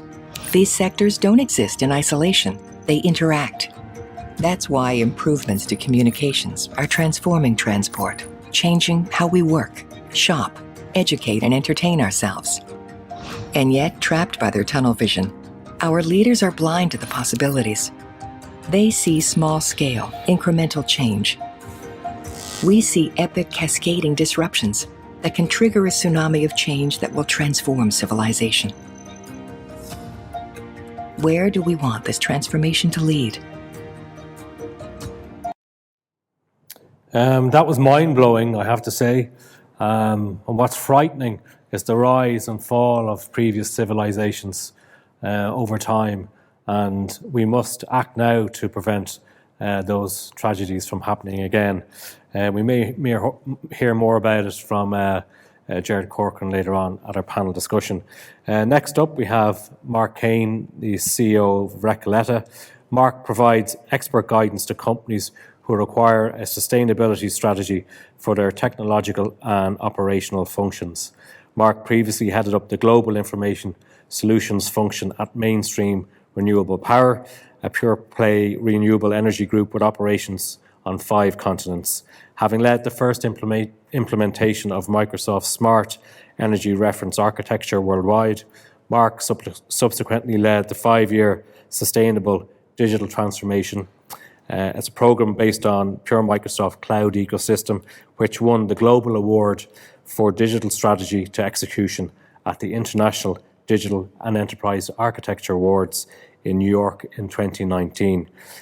Mark Kane, you're very welcome, and you'll be discussing sustainability and blockchain. Thanks very much, and thanks for the invite. Now, people may have looked at the title of that, Sustainability and Blockchain, and thought that's an oxymoron. So that's something that I want to address. So let's talk first of all about blockchain, just to bring everybody onto the same level of understanding. What is blockchain? At its simplest form, blockchain is a distributed ledger where you have copies of the same ledger on multiple nodes. And the strength that gives you is that any additions that are made to that ledger, all of the nodes have to be in consensus that is an accurate change. So the great first trait of blockchain is that it is immutable, which means it cannot be manipulated. And that's something to keep in mind with regard to sustainability. The second key point is that as you add things to this, data or transactions to this chain, you have traceability of what has gone before. So we see use cases on provenance, whether it's of goods or whether it's of clean energy. That's a second great strength. And then when it comes to what we call public blockchain, which is visible and open to everybody, is the transparency. So the table here is from a World Economic Forum paper from, I think, 3 years ago, and it was identifying across different industries. But I just highlighted in green the areas where blockchain technology can benefit from the sustainability point of view. But the first thing that I want to do is address the elephant in the room. And I think anybody with familiarity with blockchain, particularly with Bitcoin or Ethereum, is aware of what that elephant in the room is. And it is the energy usage. The energy usage of particularly the 2 biggest blockchain ecosystems, Bitcoin and Ethereum, are through the roof. I took that one from, this was back in February. I think Bitcoin was consuming more than Argentina. I think it's now more than Norway. The reason for that enormous energy usage is because of the multiple nodes that have to create consensus and run complex algorithms to do what's known as proof of work to establish that the ledger changes are accurate. So that is the massive elephant in the room with regard to Bitcoin and Ethereum. Bitcoin being the very first blockchain cryptocurrency. There are now approximately 5,000 cryptocurrencies out there, of which there will be winners and losers. The losers will be those that are what you call meme currencies, and the ones that have the potential to succeed are the ones that are solving real world problems. And sustainability is our biggest real world problem. But we cannot ignore the energy usage scenario of certain ecosystems. Now, here's a very renowned project, Project Drawdown, which is it's a climate solutions project, and their director said the best thing blockchain can do to help the environment is to simply not exist. That is painting all blockchain ecosystems with the same brush. I would certainly I'd agree with Dr. Foley on a number of areas there, particularly with regard to Bitcoin. You could argue with the energy usage, with up until Recently it has been the preferred cryptocurrency for cyber hackers. I think they've now moved on to Monero because the feds are starting to catch up with how to trace and trace wallets. But there is an argument to be made that if anybody recognizes the film, that Bitcoin is the blood diamonds of cryptocurrencies. So, but let's come to the counterpoint. We have to realize that not all blockchain ecosystems are created in the same way. Bitcoin being the first, it had it was solving a particular problem, which was how do you establish trust where no trust exists, and this was the idea of the multiple nodes doing work to provide consensus. But there are other ecosystems out there. Particularly, I'm going to talk about the VeChain ecosystem. This is one that was set up by the former CIO of Louis Vuitton, and with the goal was provenance of goods. This uses a more advanced model, which is called proof of authority instead of proof of work. And you can see the energy usage of it is a fraction of the entire energy usage is 2.4% of what it costs to mine a single Bitcoin. So it's a radical difference there. There are many other blockchain ecosystems. One other one of note is the energy web. There's many renewable energy companies are partners of the energy web, using it for renewable energy certificates. One that I wanted to highlight there is something that was a landmark last year, which was Microsoft bought something known as a Peace Renewable Energy Certificate for a solar plant in the Congo. And what they were paying for there was the social good of the fact that the energy was being created from a clean source. The electricity was being used elsewhere. They were paying for the social good. We see other initiatives. There's something now called a DREC, a Distributed Renewable Energy Certificate, and that's looking to generate certificates on the blockchain through the energy web for a lot of rooftop solar, and with a lot of the money going back to ensuring the maintenance of those rooftop solar in certain countries in Africa and India to ensure that they are maintained, that they keep generating that clean energy. So this is the first message I'd like to take is not all blockchain ecosystems are equal. Not all blockchain systems are Bitcoin.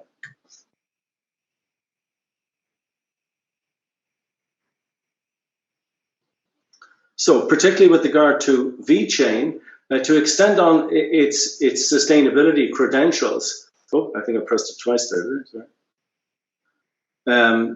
Let's go back that one. VeChain has just recently announced that it is establishing, I think somebody may be clicking that, or I'm going to go back one. It's just one touch. So they've announced that they're establishing a blockchain ecosystem specifically for the Sustainable Development Goals. And I'm not sure why it moved on again, but I'll put it there. So thanks to Harry for his presentation earlier on the Sustainable Development Goals, giving everybody the picture. I'm not sure if somebody else is clicking or testing there, but it's moving on its own. But we'll go ahead to this. You now have all the context of the Sustainable Development Goals. In a nutshell, it's the world we want by 2030. This is what we should be aspiring to globally, and what we should, as organizations, be aligning to. And I took note from another World Economic Forum paper from 2020. It's a white paper towards common metrics on measuring sustainability. And they identified 4 pillars of governance, of people, planet, prosperity. But they also aligned them to the Sustainable Development Goals. And that paper from the World Economic Forum was written in collaboration with the Big Four. And you'd understand that the Big Four would have an interest there, because ESG is no doubt an area where there's going to be a huge growth in terms of audit opportunities, because what we as organizations have done voluntarily up until now will in time become something that is mandatory and may well be audited in the same way that our financial accounts will be audited. So a great starting point is ensuring that we're aligned to the Sustainable Development Goals. The World Economic Forum paper provides a great set of metrics. It also connects to things like the Science Based Targets Initiative, who published their latest global net zero standard just prior to COP26.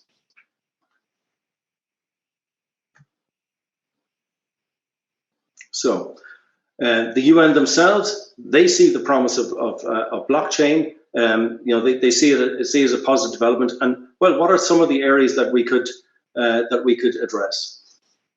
So here's an example. This is something that I was given as a thank you for speaking to the EU Tech Chamber recently.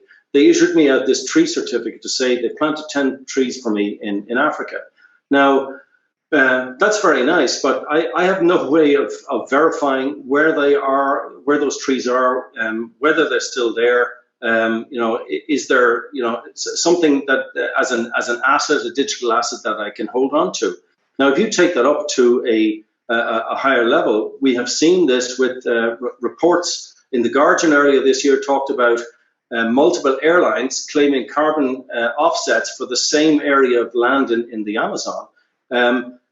This is an issue that blockchain can solve through incorporating the geolocation of any of these areas into its ledger to prevent the double counting. So it's a real use case where we can prevent a combination of double counting. We can prevent these sort of greenwashing initiatives. Another example would be in clean energy generation. You said that the energy web is generating clean energy certificates through there. This is something that there are a number of organizations, I know of airlines, that are making a contribution to wind farms or to solar plants. They're not buying the electricity, they're paying for the fact that this is producing clean energy in a region that otherwise would be using fossil fuels. Again, the question is, in terms of ESG, in terms of auditing, how can you verify that you are not also paying what somebody else is paying, and that you're both claiming for the same things? Again, it would be through renewable energy certificates generated that are telling you, the megawatt hours, the clean megawatt hours, and the date and time that they're being generated, and that the blockchain is not allowing them to be generated for that same time for another owner. It can only exist and be owned by one party at a time. So those are real use cases that you can solve by using blockchain technology. So carbon offsets, many of them rightly are getting a bad rap. We have the example that I mentioned there, the Guardian had highlighted earlier this year about it's a flawed system where they are claiming for the same areas, or in fact have they got proof that these areas have not been damaged or been damaged by fire, or they're claiming in a shorter space of time the carbon emissions for the whole lifetime of that area. Greenpeace, the director of Greenpeace, has actually gone further and said we should end carbon offsets, but there are good or reputable carbon offsets, and there are bad carbon offsets. The ones that are genuinely preventing emissions rather than just offsetting something somewhere else are the ones that are more reputable. So there is a stark difference between them. So, are there reputable carbon offsets? Yes, of course there are. One that we often don't think about, and we should think about a whole lot more, is regard to clean oceans. There are a number of initiatives with regards to clean oceans. The ocean is the largest carbon sink that we have. The healthier the ocean, the more carbon it's able to absorb. So there are many initiatives out there that are looking to improve the health of the oceans. One thing that every one of us can contribute to in a small way is stop buying plastic water bottles. Very simple changes that we could make. So there are reputable companies that are doing carbon offsetting. So this is where the name came from in terms of Recoleta. It was, when I saw that with regard to Bitcoin in Argentina, it reminded me of my visit to Recoleta. And that's what this would do. It would pull from different ethical projects through the VeChain SDG platform verified by Recoleta onto the blockchain and visible through the app. So the app itself, again, this is something that will launch in early 2022 at the same time as the VeChain SDG platform will go live. In case anybody's looking for it now on the Play Store. But what it does is it's aligning to the Sustainable Development Goals, particularly focusing on clean energy, on climate action, on life on land, and connecting different data sources. There's a collaboration there with a company called Huawei Technology, who are a specialist Microsoft house. They're using the Microsoft Sustainability Calculator, which has many connections to many different data sources to pull it into one place, and that's pulling in our the carbon emission story, and then we have our offset story to see where are we balancing out. Which gets us to our tagline of accountability automated. How far are we getting? Now this app essentially administered by the head of sustainability within an organization, but there's another set of screens there that I'm not showing there, relating to employees and how they can sort of see what's going on, how they can contribute, how they can also sort of influence it. Because one of the things that I have seen in the past is that ESG or CSR was often something discussed at board level and didn't take more of initiative from the employees. Particularly, we see, from the Enware speaker who talked about, employees, they, so many millennials in particular, but also many of us, we are passionate about sustainability. We want to make a difference. We want our organizations to make a difference. And one of the things that we're seeing is that there's a convergence now. It's not only employees, it's not only customers, but also investors are telling companies that they have to improve their ESG because it is a financial risk. So in summary, what do we say about sustainability and blockchain? Not all blockchain ecosystems are alike. I am no defender or fan of Bitcoin. I'm on the record as referring to it as the blood diamonds of cryptocurrencies. Right now, I think it has at best a 53% renewable energy usage. That means there's 47% of its 110 terawatt hours are dirty energy. Other ecosystems are far more efficient, but are also they're solving particular real world problems. So in particular, VeChain is positioning itself as the blockchain ecosystem for sustainability. It's aligned to the Sustainability Development Goals and is launching this new platform. The other thing there is just to note that Recoleta Technologies, in conjunction with VeChain, is the gatekeeper to ensure that only something reputable gets onto the blockchain. Because once on the blockchain, everything is immutable. It cannot be sort of altered. And the essential thing is to ensure that only reputable and valid transactions get onto the blockchain in the first place. We've seen with the rise of what are known as non-fungible tokens that are digital assets, and they could refer to physical assets, that there have been many instances of fraudulent transactions there where people have paid for something and it turned out to be fraudulent. So that's where this is the key part in the middle. So coming back to our picture there from Blood Diamond, I'm just going to pose a teaser question that I'll give the answer to, and it's really this: is the same actor here as in this film, in Gladiator, and if your answer is yes, congratulations, you can see the full picture. Because I'm not talking about Leonardo DiCaprio and Russell Crowe.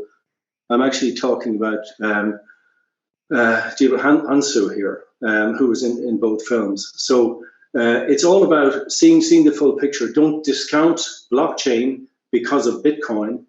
Bitcoin is not, blockchain. Blockchain is much more than that. And there's a quote here that I find a great quote, but also a bit ironic, which is that the future belongs to those who see possibilities before they become obvious. This has actually become quite mainstream already. It's blockchain solutions. We've seen a plethora of them coming out in 2021. The quote there belongs to John Scully, whose infamy was the fact that he forced Steve Jobs out of Apple. I thought it was ironic that he's saying that.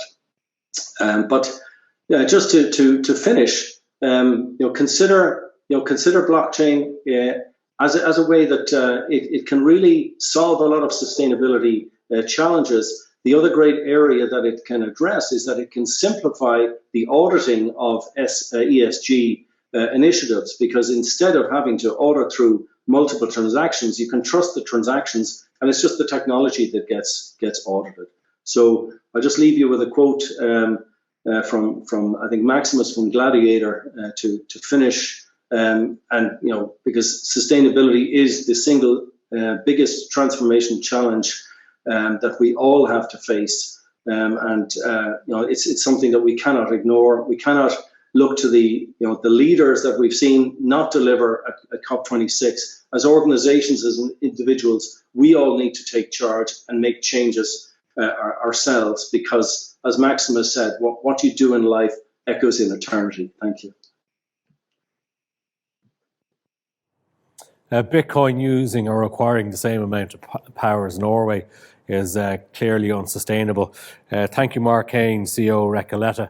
Mark will stay with us and join us for the panel discussion shortly. Last up we have Joanne Sheahan, Senior Executive Climate Action and Sustainability Enterprise Ireland. Joanne works in Enterprise Ireland's newly established Climate Action and Sustainability Unit. Prior to joining EI, she worked for the Sustainable Energy Authority of Ireland, managing the RD&D programme for industry and academia. During this time, she was the Horizon 2020 National Delegate for the Energy Work Programme. Joanne has also worked for RPS Energy in London and Environmental Resource Management as a sustainability, energy and environmental consultant on a broad range of projects for clients across energy, chemical and ICT sectors. Joanne, you're very welcome, and you'll be discussing Enterprise Ireland's climate action funding supports. Hi everyone, thank you. I think if my first slide could come up. Great. So yeah, my name is Joanne Sheahan. I am a Senior Executive on Enterprise Ireland's new Climate and Sustainability Unit. So I'm just going to give you a broad overview of what Enterprise Ireland does. So EI helps companies to start, innovate and scale internationally. We work with over 5,000 Irish-owned businesses across all sectors. We offer leadership, competitiveness, innovation, networking and financial support.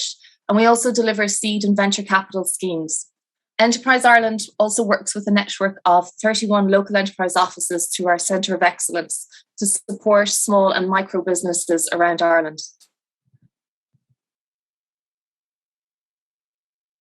So undoubtedly, climate change will be the biggest disruptor for businesses, for companies around the world. And for Irish companies, this means opportunities to compete and to grow as global investment in low carbon, resource efficient future accelerates. But it also creates the need to comply with enhanced regulations, as well as the demands of customers and investors for credible sustainability impact reporting. It's really important to keep the policy context in mind. So at a European level, we're all very aware of the European Green Deal, but it's also initiatives and mechanisms like the EU Corporate Sustainability Reporting Directive and the EU Carbon Border Adjustment Mechanism that we need to be mindful of that will have an impact on Irish businesses.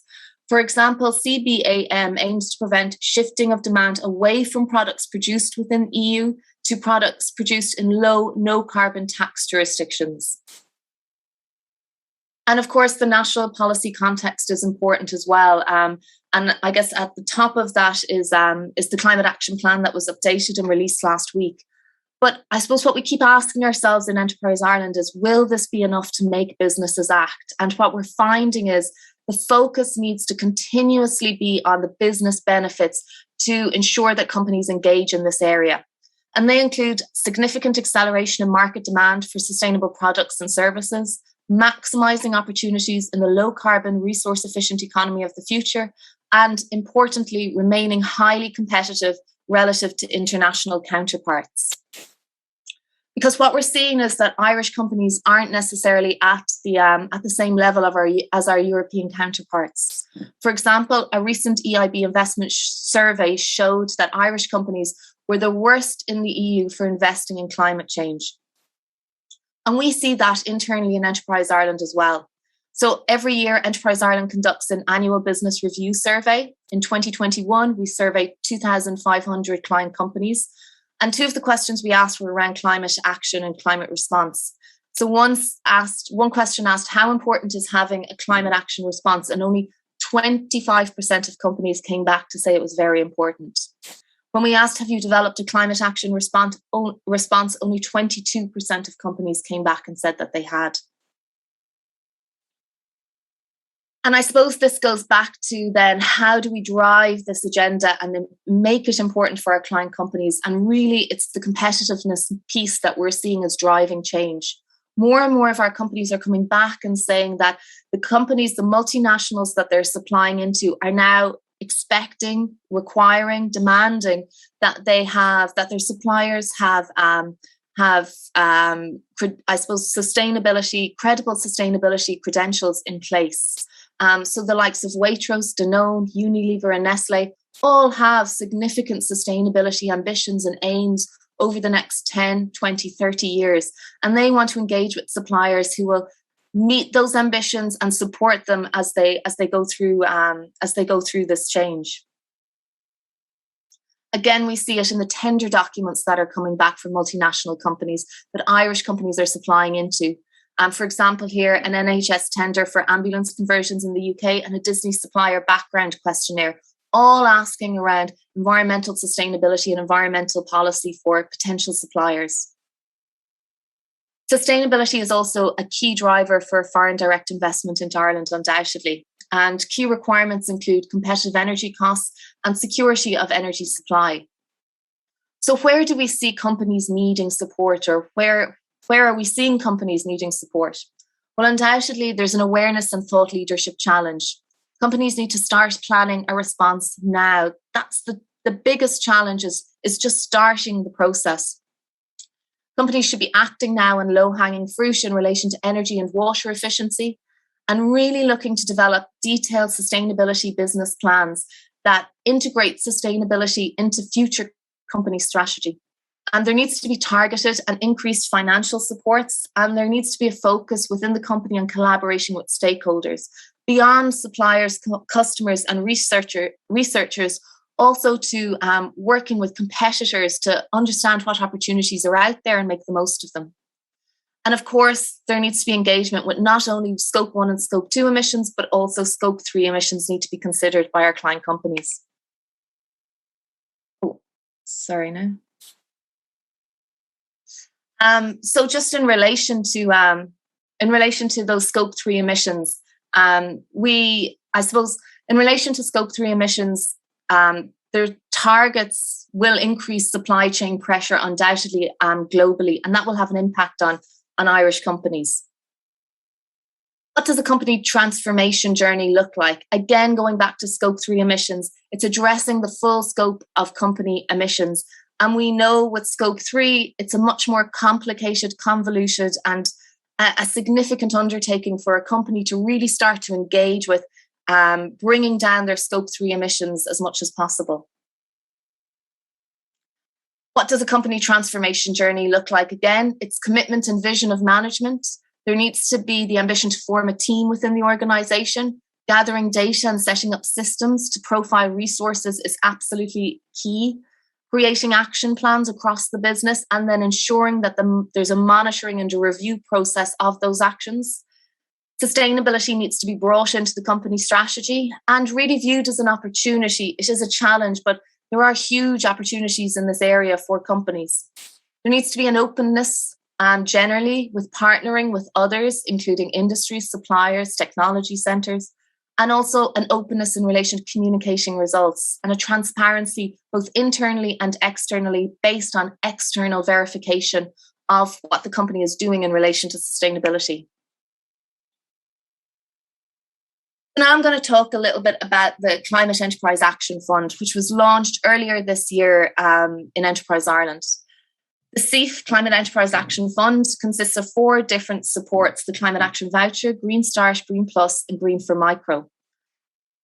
For more information, I'll go through each of these supports, but I would suggest for more information around each of the supports, I would recommend having a look on YouTube at our webinar series that we did earlier this year, focusing in on the food and drink sector, the manufacturing sector, and the ICT and services sector, where we brought in client companies who had availed of these supports to talk about why they did, what the reason was, what the challenges were, and what the benefits were of utilising these supports available through Enterprise Ireland. The links are there, and I'm sure the slides will be available at the end to be able to click through. So let's start with the Climate Action Voucher. Project costs of up to €1,800 and a grant of 100% funding. The eligible cost element is for a technical service provider to come into the company to provide 2 days of consultancy services. And you can use the Enterprise Ireland directory of green service providers to pick the consultant right for the project that you might have in mind. Eligible activities include resource efficiency assessment, renewable energy potential, introduction to corporate sustainability, and introduction to circular economy thinking. Then Green Start. So that's a bigger grant of project costs of up to €6,300 and a grant of 80% funding. And again, it's bringing in a technical service provider to provide training and advisory services for up to 7 days this time.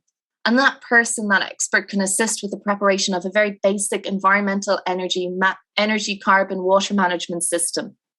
But eligible activities go beyond that to carbon footprinting, eco-design, circular economy thinking, sustainable packaging, life cycle assessment. And you can use the directory of green service providers that's available through Enterprise Ireland, but you can also use a consultant, maybe from an international consultant or somebody else outside of that service provider directory. I'm going to skip through this and just talk directly about a case study that used Green Start. So Teeling's Whiskey Company, the objectives that they had when they got the Green Start was to implement a very basic energy management system, to improve energy monitoring and reporting, and to conduct feasibility on certain energy conservation projects that they had identified. The outcomes included energy performance indicators, which were established, and potential energy saving opportunities that were identified. Green Plus is a much more significant grant with project costs of up to €100,000 and a grant of up to 50% funding. Here, the eligible cost element includes not only the service provider providing training and advisory services, but also the company can have 10 project team members' salary costs covered, or they can also have a training course covered, the fees for a training course covered as well. With a Green Plus, there's a huge range of activities that can be done under a Green Plus. So, for example, that service provider can assist again with preparation of basic environmental energy, carbon, water management systems, but also align to standards like ISO 14001 and 50001. and as well as that, aligned to sustainability frameworks and disclosure platforms. Again, the company can use the directory of green service providers, but they can also go outside that if they need to. So I'm just going to skip ahead to a case study with William Grant & Sons Manufacturing Limited, where the objectives was they had when they engaged with Green Plus and they got their Green Plus was to develop and implement an environmental management system, ISO 14001. The outcomes of the project included strict controls and significant investment made in key areas, including wastewater quality improvement, efficiency improvements, waste management areas designed and installed, processes for monitoring energy use, biodiversity projects that were planned, and a water reclamation project as well. And I'm just going to skip through these just so I don't use up too much time. The final support within the Climate Enterprise Action Fund worth mentioning is Green for Micro. So this is a free pilot program for micro enterprises of up to 10 employees trading for less than 6 months. And this allows for 2 days mentoring and consulting over a 6 to 12 week process. It's an online application process, so it's really quite straightforward. And again, you can utilize the Green Directory of Service Providers that's available on the Enterprise Ireland website or through Enterprise Ireland. The eligible activities include resource efficiency assessment, renewable energy potential, circular economy, sustainable strategy, life cycle assessment. So a huge remit of different activities that the company can engage the consultant to support them with.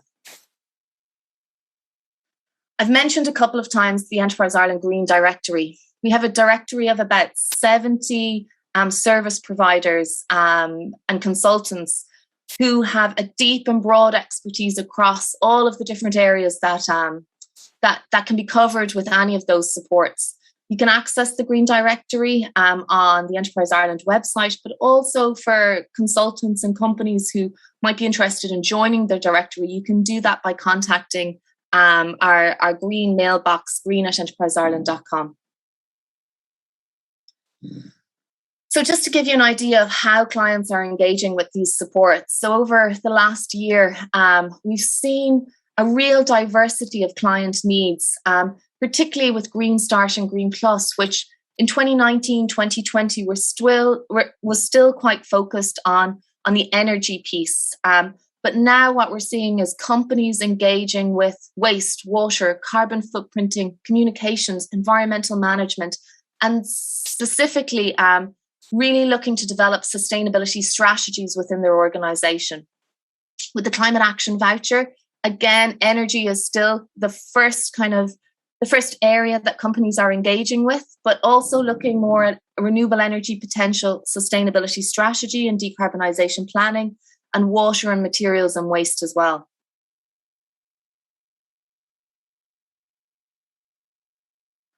I've also included a couple of slides here covering some of the other supports that are available in Enterprise Ireland for our client companies and for companies outside of those client companies as well. Because it's important to be mindful of the fact that Enterprise Ireland has this huge range of supports available, and any of these could be used for environmental, climate, sustainability projects, but they might necessarily fall under the Climate Enterprise Action Fund directly. So things like operational excellence or strategic consulting support, any of the RD&I supports like the Agile Innovation Fund, which is a grant of up to €300,000 with 50% funding available. Similarly, third level collaboration supports like the Innovation Voucher, innovation partnerships can all be used to support or can all be used with the slant of sustainability, climate, environment as well. And I've also included a slide around some of the other resources that are available from other agencies and organizations that should be made aware, I suppose, to companies who are looking to start or looking to continue their journeys in relation to sustainability and climate. For my last slide, I just want to go back to the importance of developing robust environmental credentials to ensure company competitiveness in the future. So what we're seeing again and again is verifiable sustainability credentials are becoming essential for exporters as global supply chains continue to decarbonize. And there will be a significant competitiveness impact on our exporting companies if they don't adapt quickly to this new reality. And what we're seeing is that many Irish-owned companies are at the very, very, very start of their journey and in often struggling to fully grasp the risks and opportunities arising from climate change. What we're likely to see is a significant need for greater capital investment in decarbonisation across the enterprise base in the future. And that's really important to keep in mind as you're developing sustainability strategy within your own company. What's likely going to be needed is significant capital investment in decarbonisation. So having that in your mind as you're developing the strategy, the business plan for the company, sustainability has to be right there alongside all of the other investment requirements of the company for the next 3, 5, 10 years. So that's it. And thank you very much. Thank you very much, Joanne. It's great to see such significant funding available for Irish companies. So it's great to get that detail. Next up, we have our panel discussion. Joanne is going to stay with us. I'm also going to welcome back Gerard Corcoran and Mark Kane as well. We'll also have Professor Enda Murphy, Professor of Planning at the School of Architecture, Planning and Environmental Policy, UCD. It's being moderated by Karen Coyle. Karen Coyle is Head of Workplace Operations Sustainability Health and Safety Team for AAB Group, with responsibility for its net zero target strategy across 200 sites in Ireland and the UK. Karen has led AAB to a CDPA list in 3 of the last 4 years and to numerous energy and environmental awards, including the 2019 Large Green Organisation of the Year. Karen is a certified energy manager with over 15 years experience in energy and sustainability management. Karen, you're very welcome, and over to you. Thank you very much, and thanks everyone for joining us this morning. I might just start off now. My first question is kind of building on a bit on what Joanne spoke about there. So a lot of smaller enterprises, they find the whole area of sustainability and green, very complex. So how can they ensure that they can find a baseline suitable, for their company to kickstart their sustainability strategy? And maybe Mark, I'd start with you. Yeah, thanks, Karen. Interesting, you'd mentioned there about the CDP, and congratulations. I know that AIB, I think they have one of the best, if not the best, rating with the CDP of all Irish companies. At my former company, Mainstream, we also did an annual carbon disclosure project, for people who don't know the acronym, submission. And it was a fairly torturous process, pulling together lots of different data sources involving lots of people. So what I would say is that, and this is something that it was a repeat year on year. So what I would say to anybody, smaller and medium enterprises, is try and look at this in the context of the next 10 years, or 19 years to 2030. And where possible, you want to be looking to automating and connectors for data sources, so you're not repeating and doing this manual work all the time. So there is an upfront investment. Some great news this past 2 weeks from Microsoft. They've launched their Cloud for Sustainability, and in that they have provided a whole set of connectors and custom connectors that people can start to make use of. With Microsoft partners potentially helping them. So what I would say is think with the end in mind, which is we want to be establishing a baseline, but make it easier and easier for yourself over time to be able to measure by automating those different data feeds. Thanks, Mark. Maybe Enda, come to you for your take on that. Yeah, thanks, Karen. I'm probably not the most expert person in this area, but I suppose what I would say in relation to any small business and the environment and thinking about how you might transition towards sustainability or benchmark it is, I think the very first thing I would be thinking about doing, if you're grappling with the area, is probably think about benchmarking your own company, looking at your processes, looking at things that you can do to transition towards sustainability, almost like a household. Think about the practical things that you can do to make your business a bit more sustainable. So that could be something like offer remote work. It could be look at how people are getting to and from your place of employment. Look at your use of circularity in your business practices, for example, and procurement. How do you make sure that you're using sustainable products? What you do in your workplace? How do you reuse, recycle, etc.? And what's your energy situation? I would be looking at all those relatively straightforward, practical things that any business could potentially look at. Trying, as sort of Mark said, thinking about how do you benchmark that initially. So looking at things like performance indicators, and there's a whole range of them that you could possibly use.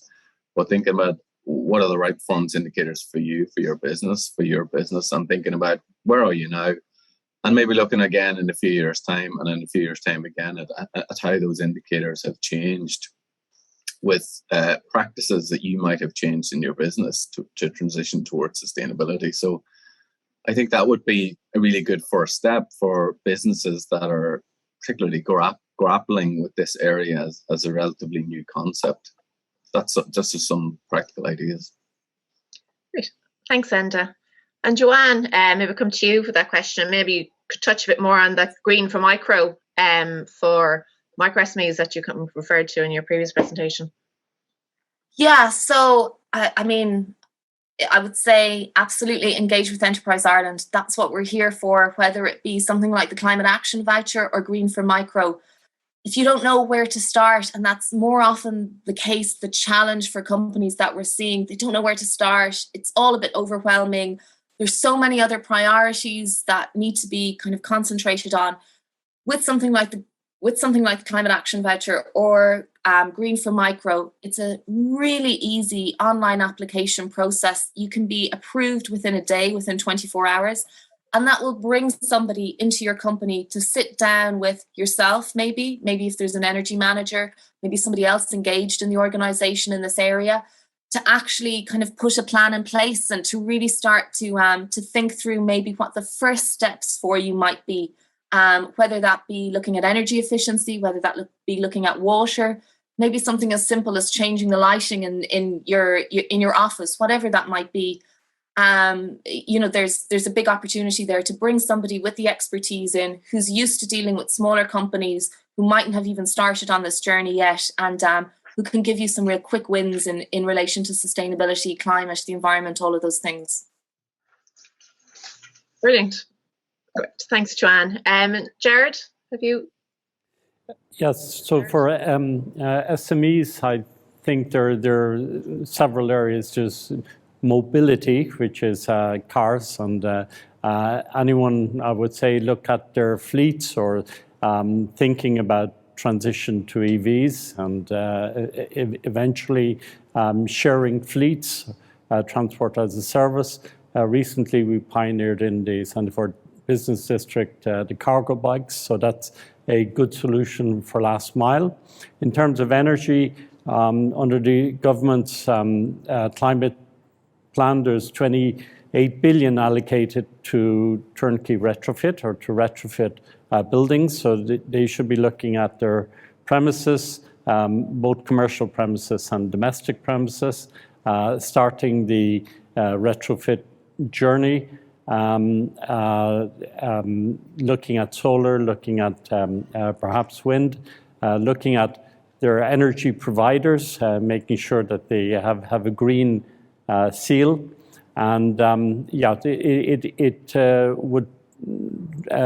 they are probably going through a digital transformation of some sort in their enterprise. Well, they should be thinking of a climate transformation, and also the other areas are food and agriculture, so sourcing green, sustainable food, if they are in the catering industry or in the hospitality industry, and finally materials, looking at green sourced materials. Thanks, Gerard. And maybe we'll just stay with you and just touching on that point you made about the digital transformation. We see technology is, it's sometimes viewed as a draw on energy resources, but how important is technology for ensuring that we can reach our ambitious climate targets? Is that for me? Yes. Yes. So the information industry has been around for a while. I've worked a lot in the service provider industry, which is the telecoms, and they have copper cables into homes and into businesses, and the energy companies also have a copper cable, and that's providing energy or electricity into the business. So we have gone through this transformation rather quickly. We've evolved to fiber optics, fiber to the home, to 5G, to cloud-based services, and so on and so forth. And that's probably because there's been very rapid exponential growth in technology over the last 40 years. We typically amortize equipment for about 3 years. This is the, after 3 years, you'll change your laptop or whatever. The energy industry has a much longer cycle. They're thinking about 30 years in terms of amortization cycles. So I think probably rethinking that, getting used to faster amortization cycle. There's been a lot talked about the data centers and their consumption of energy. I think most of the big platform providers do offset a lot of the energy against sustainable energy like wind or solar. They could perhaps do more. I think all companies, whether they be large platform companies or not, should be aligned to the sustainable development goals. So every company is audited on their financial performance. I think more and more they will be audited on their green performance, and perhaps have a carbon audit for each company to show that, or to prove that they are acting sustainably. Thanks, Gerard. And Enda, in your area, how important will technology be ensuring that we can, reach the ambitious climate targets that we have? Yeah, so, well, I'm glad you brought up the SDGs, because the Sustainable Development Goals, for example, technology is, seen as one of the crucial means of implementation under the UN Sustainable Development Goals. So I think the UN recognised that technology will be crucial in the future, and has already been crucial for transformations in a whole range of sectors. Obviously, in relation to climate, technology has been very important in energy developments. For example, the transition to wind energy, solar, everything from smart metering for water, for electricity, to smart cities, smart mobility, how we do things in cities. Technology really has enabled lots of transitions already, and it's going to be very important into the future. The question, I suppose, that we have to ask ourselves is, do we have the technologies that we need to make the major transformations that will be required over the next 10 or 20 years? And probably in some areas we don't have the technologies that we need, and that means that we need more R&D to enhance technologies, to create new technologies, new innovations to help us transition better towards our climate goals. So I think in the future, there's no doubt technology has always been an enabler of innovation and transitions towards efficiencies. But I think it's going to be even more crucial as we move towards the 2030 agenda, for example, for the SDGs, but also our climate targets under the Paris Agreement, and indeed the new COP targets that were established over the last few weeks as well. So, yeah, crucial for the future. Thanks, Enda. And Mark, what's your take on the use of technology ensuring that we can reach our climate targets? Yeah, I think it's absolutely fundamental. But what's key is that we're always keeping in mind when we're implementing a technology initiative is that we're measuring its sustainability impact in a positive or negative way. Back when I was at my previous company, Mainstream, our digital transformation program was specifically called Sustainable Digital Transformation, and we had a set of 10 principles, but the first principle was sustainability. So and the question it had to ask is, what is each of the projects in this program going to improve in terms of sustainability? So no-brainers were things like our move to the cloud and our move to Teams, in order that people could work remotely. That this was pre-pandemic, that people could work remotely, not have to travel. Coming back to what was mentioned about cloud, like the cloud providers are the biggest purchasers of renewable energy. Microsoft made probably the strongest commitments. They said they'll be net zero by 2030, and by 2050 they will remove all historical emissions, which is it's a phenomenal statement. So it is key in terms of think about some of the disruptive technologies. Think about things like even taking an example like Free Now or Uber. An algorithm that's identifying which is the car that is closest to you, rather than somebody having to work out who's available, is shortening sort of the distances that they have to travel to do their pickup. It's aligning the supply and demand better and faster. If we think ahead to what things like self-driving cars can do, that has enormous potential to reduce down our demand for car ownership. Instead of households having two cars, they might have one that's going to sort of go and drop somebody and bring them back and take the other person. So the thing is that technology is absolutely critical to solving a lot of the problems that we have. What we have to look at as organizations is, if we're implementing something, is make sustainability that first principle and make sure it passes that first principle before we implement it. Great. Thanks, Mark. And Joanne, any thoughts on the role of technology in terms of our reaching our climate targets? Yeah, I agree with everything that everybody's saying. Technology is absolutely going to be key for us achieving our future decarbonisation targets and emissions reductions targets at a global scale. Any of the conversations I have with larger companies in different sectors, there's so much talk around hydrogen, around carbon capture and storage, around carbon sequestration, and that really will require, those areas being developed will really require focus on technology development over the next 5, 10, 15, out to 20 odd years. I think it's always important, though, to keep in mind, I used to work with SEAI, and it's always energy efficiency first, and that was really droned into me, I suppose. It's all well and good to say, as a small company, we want to put maybe some solar panels on our roof, but actually it's the kind of boring things like draft busting that you have to do in the first instance to ensure that your building is as energy efficient as possible before you start adding on to what you have already in existence. So it's kind of getting that balance right is really important. But undoubtedly, I agree. Technology is hopefully going to take us to where we want to be by 2030 and 2050. I think it's going to play a really core part of that. Thanks, Joanne. So just moving on to have a look at, with the promotion of the 15-minute city or 15-minute urban areas. So how does this impact on short and medium-term planning for local authorities, and how can businesses then engage with that process? Maybe, Enda, you might talk to us about that.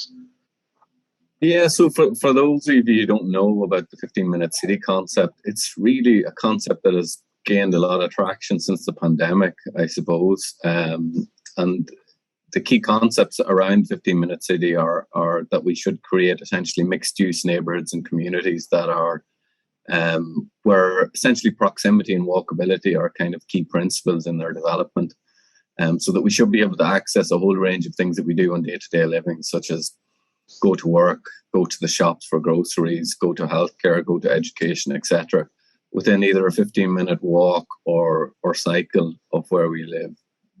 And they're kind of principles that have really gained a lot of traction since the pandemic, because more and more people are working from home. So there's greater emphasis now in planning terms on creating mixed use and sustainable neighbourhoods.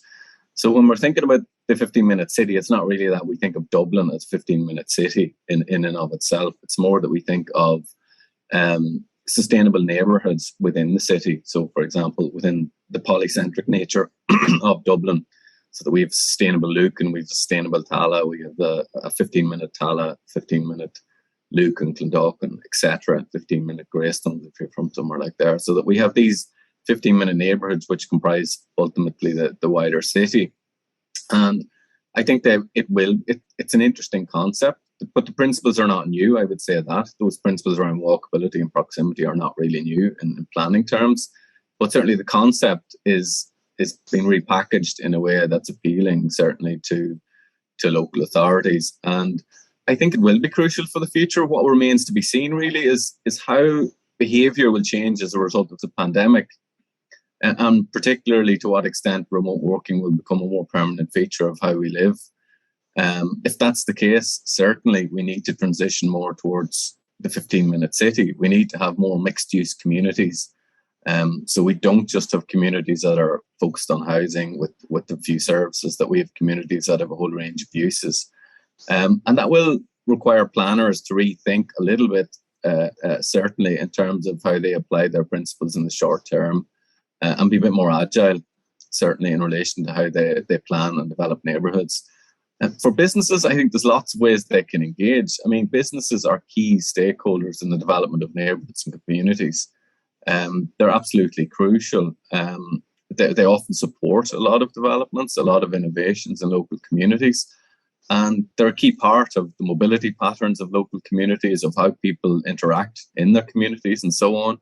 So I think really how businesses can contribute is that they can be key dialogues between local authorities and planners and stakeholders such as small businesses, to try and see what co-benefits can arise from transitioning towards, say, principles like a 15-minute city.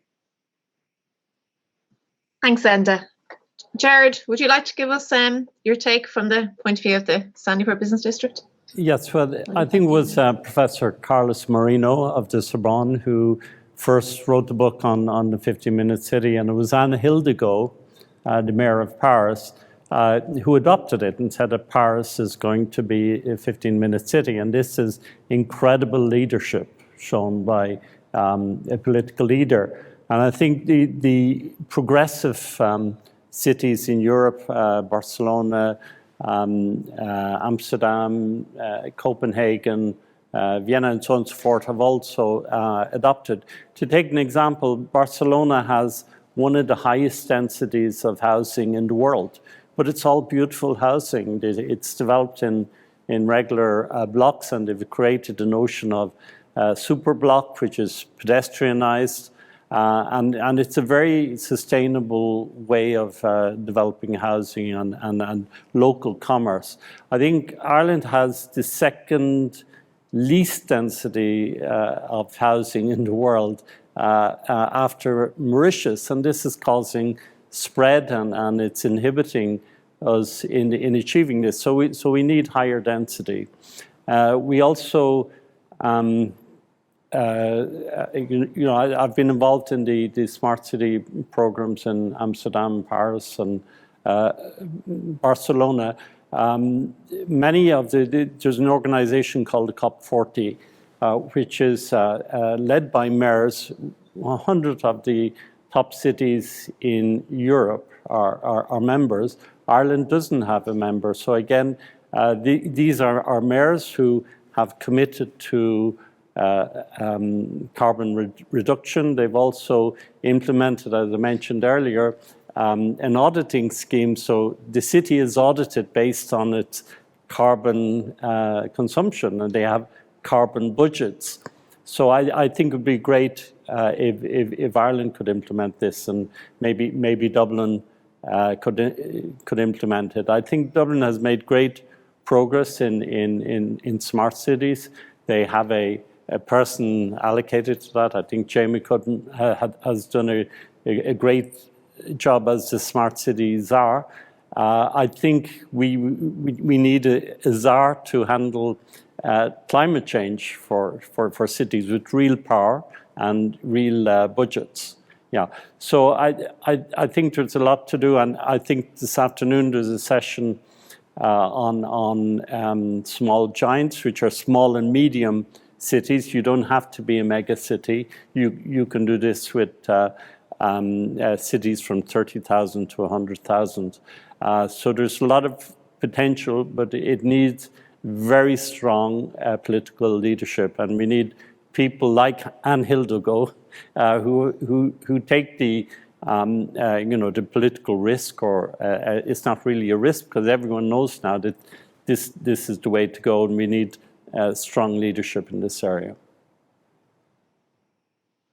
Thanks, Gerard. And Joanne, are you seeing engagement from businesses around this concept, or what would your Enterprise Ireland's advice be to businesses around this? I suppose I'm not personally engaged with businesses around this concept specifically, but just listening to the other speakers, I mean, the merits of really trying to push something like this on from a planning perspective are clear. Anything, I think, coming out of the pandemic from a small business perspective that offers more flexibility and different working arrangements to staff, to colleagues, is only going to benefit the business longer term. And I think that's where something like this concept could really, really benefit businesses if they're open to engaging with this concept of a 15-minute city and allowing or enabling their employees to kind of have that flexibility of working a little bit closer to home if they can work remotely, working at home if they need to, really bedding into their communities a little bit more. I think it will only benefit businesses in the long term. And I think now there's kind of an expectation. I think the benefits will really be around attracting people into your business who are now putting flexibility and putting staying close to home as kind of one of the forefronts of why they might be why somebody might be changing jobs, or why somebody might go into or accept a job in a certain company. Thanks, Joanne. And Mark, what would your take be on the 15-minute city, and then how businesses can engage with that, or the role of, how it might impact, I suppose, the planning for local authorities? Yeah, well, it took a pandemic for us to realise things that we probably should have known already. Is remote working is something that we found out was better for people, better for productivity, and better for the planet. That was the first thing. The other thing is that I remember the first lockdown, when everybody genuinely locked down. On the street that we were living, that used to be fairly busy with traffic. I remember seeing there was a father playing football in the street with his kids, and I was pushing a pram in the middle of the road. And it's what we've had decades and decades of planning for cars instead of planning for people. So we need to take that lesson in particular, and we've seen it. We've seen with local authorities. I saw with here in Dunleary, and then in Capel Street, where they pedestrianised streets on a temporary basis for the summer, and they were a huge success. The surveys coming out of the back of that, 90% of respondents were in favour of making them permanent. This is something that it's benefiting the people who live there, and it was benefiting the businesses because of the footfall that they were getting. So it's certainly something that we should not just do as a temporary measure. We need to make that permanent, and we need to embrace the learnings of other European cities. It was mentioned as well about the Barcelona superblocks, or what Paris are doing. This is the great thing about being part of the European Union, is we have great examples that we can copy, and as you said, as it was said earlier, it comes down to leadership, political leadership.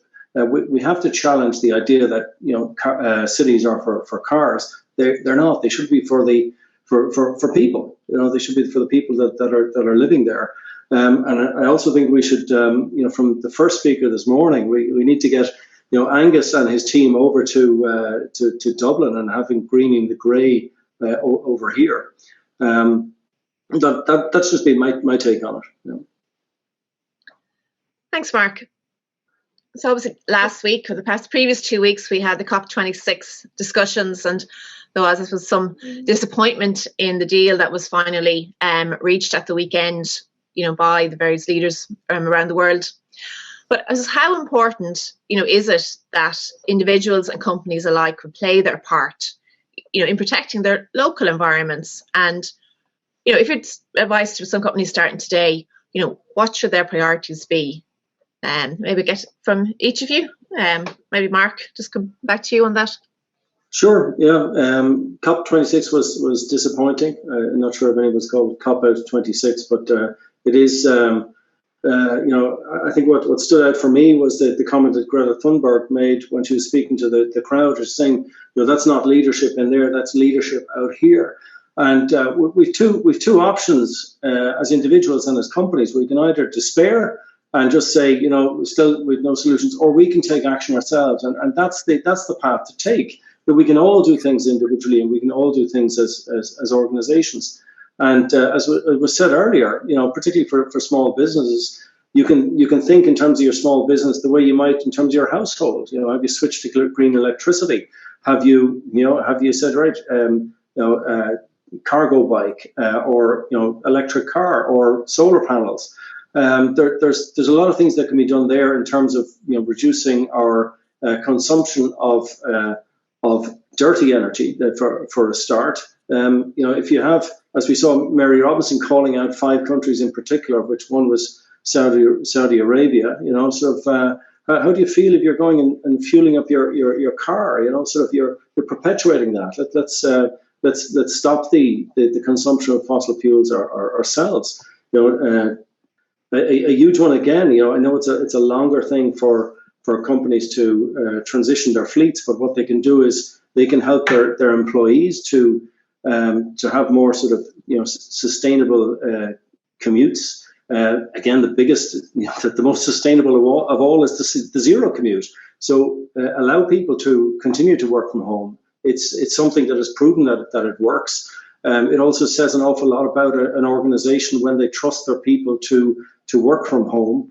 It says a lot about the culture. And what we'll see is, the companies that embrace remote working versus those who don't are going to see a shift of people. So remote working is certainly here to stay. It's something that needs to be encouraged. It's a big part of the solution. Thanks, Mark. Maybe Joanne, what would your take be on that? Yeah, I agree with Mark. I know COP26 was seen as a bit of a disappointment, but I certainly found the youth movement that was happening outside of the kind of core to COP26 very inspiring and engaging, and that's the thing that's going to take us forward as much as what's happening inside those rooms.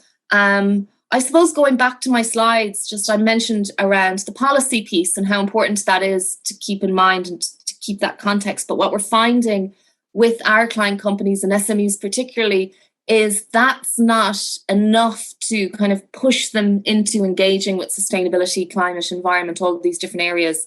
The focus has to be on the business benefits. And for companies, that means competitiveness. It means ensuring that they're ready for what the market's going to throw at them in 5-10 years down the line, ensuring that they're meeting their customers' needs and that they're as prepared as possible for, this resource efficient, sustainable economy of the future. And they're the drivers. So if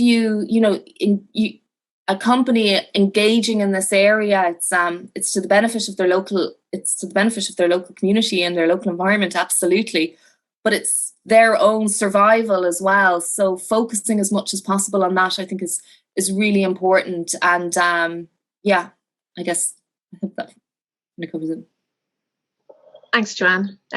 Gerard, what would your take be in terms of the importance of individuals and companies, playing their part in protecting the local environment, and what if they would start today as a result of this session this morning, what should their priorities be? Yes, well, I agree with the two previous speakers. One thing, I know we've tried to decentralise civil service in Ireland for the last 30 years, and frankly, it failed.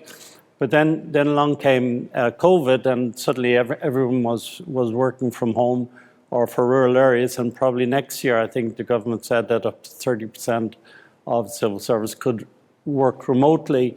And there was an incredibly good study published, which was our Rural Future Plan. And there was a budget allocated to it. I think it's about $1 billion budget to help that process happen. And as part of that, they have an ambition to roll out about 400 digital hubs in the country. They've achieved about 160 already, which is phenomenal, right? One of the, of course, COP26 was disappointing. In terms of the adherence to 1.5 degrees. However, there was one element of it which I was encouraged by. There was 130 trillion euros of financial instruments allocated to building out this infrastructure, which we need, you know, and a part of the energy equation is solar, wind, and battery. Now, we don't have too much solar here, but our land area is about 100,000 square kilometers, but our sea area is sea and land is 1 million square kilometers. So we've 10 times more sea than we have land, and this is an incredible opportunity for us to become an energy independent, of course, but a net energy exporter and maybe an energy superpower. We could achieve it if the political will is there. And maybe we need a more flexible planning system for that to happen. I think all companies can play their part in mobility, transition to EV. Eventually, if you read the reports by Tony Seba and Jamie Arbin, and we saw their video earlier on, they are incredibly optimistic. They say that a lot of this transition will happen from sheer economic forces. It's far cheaper to run an EV than it is to run an ICE car, an internal combustion engine car. In Norway already, over 50%, nearer to 70% of all new vehicles are EVs, right? So it doesn't make sense to buy a nice car anymore. And there will be a lot of stranded assets. Take the example of Tesla. It's worth it reached a capitalization of $1 trillion. That's more than the rest of the traditional car makers combined. So we are well on the road. I think the targets will be met probably sooner than people expect in terms of mobility, in terms of energy. The difficult one for Ireland is food, because we've been growing food based on cattle and animals for over 6,000 years in this country. And what Tony Seba and James Arbin are saying is that this transition towards precision fermentation will happen in the next 10 to 15 years. So there are lots of opportunities for Ireland, but there are some risks as well. Thanks, Gerard. And Enda, do you share Gerard's optimism in terms of the points that he was making? And, you know, what would, I suppose, your advice be to any companies out there looking to start this? Yeah, listen, COP26 was disappointing, I think, on a number of facets, but there is certainly sense for optimism. I think one of the interesting things about COP is that it's again a good example of, you know, the people being a bit more progressive than national governments. I think governments are a little bit behind where the people are in terms of their mindset. People want to transition more to sustainable practices. I'm not sure that their governments are really reading. Governments in Ireland and elsewhere are really reading the mood of the people who really are worried about the climate situation and about our sustainable futures and so on. So I think for an individual, a household or a company, what you really need to think, there's lots of things that you can do. And I think that people should think what you can do. There's no point in setting a priority where you can't affect action. So I think companies should look at where they think they can affect change and try and affect change in whatever way they can towards better climate and a more sustainable future. And similarly for households, I think you think about what you can do in behavioural terms or in choice terms to affect change. And I think that if companies and individuals do that, then I think that we're well on the way to the transition. I'd say Ireland's a bit slower in a lot of areas. I wouldn't agree with Gerard in some areas. So the EVs, for example, Ireland doesn't look like they're going to make any targets on EVs. In fact, they haven't met any targets yet from past plans around smarter travel and so on in relation to EVs. And Norway is not the right comparison because Norway offers the best financial incentives for EV take-up in the world, more than any other government. And in Ireland, relatively speaking, we don't really incentivize EV take-up financially. We don't have a great charging network. We don't have the infrastructure. We have a lot to do, I think, in those areas. So I think we will certainly transition, to EVs, for example, but it's really the speed of the transition which is important. Every country will transition because nobody's going to buy a new diesel car in 10 years' time. But it's the speed of the transition which actually is important. Whether it takes 20 years or whether it takes, 10 has material impacts on the environment.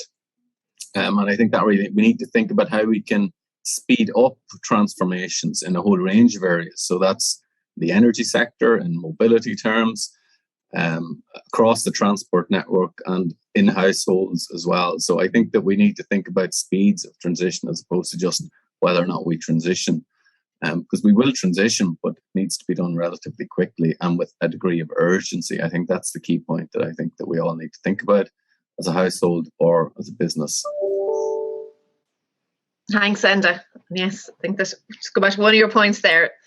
If you take one thing away, think what you can do. I think it's just, for us, all of us to be, and as whether business or individually, to be constantly thinking about that.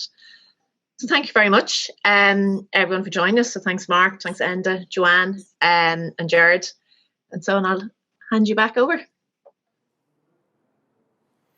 Thank you very much to our contributor, Karen Coyle, our moderator, Karen Coyle, and all our contributors, Angus, Cunningham, Harry O'Crowley, John, Keohane, Morgan, McAllister, Gerard, Corcoran, Mark, Kane, Joanne, Sheahan, and Professor Enda Murphy. A reminder that this afternoon session is on waste and water. It'll start at 2 o'clock. You still have time to register on sandyford.ie. And full details of speakers and the lineup are on sandyford.ie. Any presentations, slides or statistics that we had yesterday and today and any session will be available on sandyford.ie on Friday. And just a reminder to everyone that joins us today and tomorrow and has joined us yesterday, we'll go into a draw to win a Modmo Saigon SE bike with thanks to Modmo, and that's valued at 2,000 or over 2,200 euro. So thanks to our contributors again, everyone, for joining us today, and I'll see most of you hopefully back this afternoon at 2.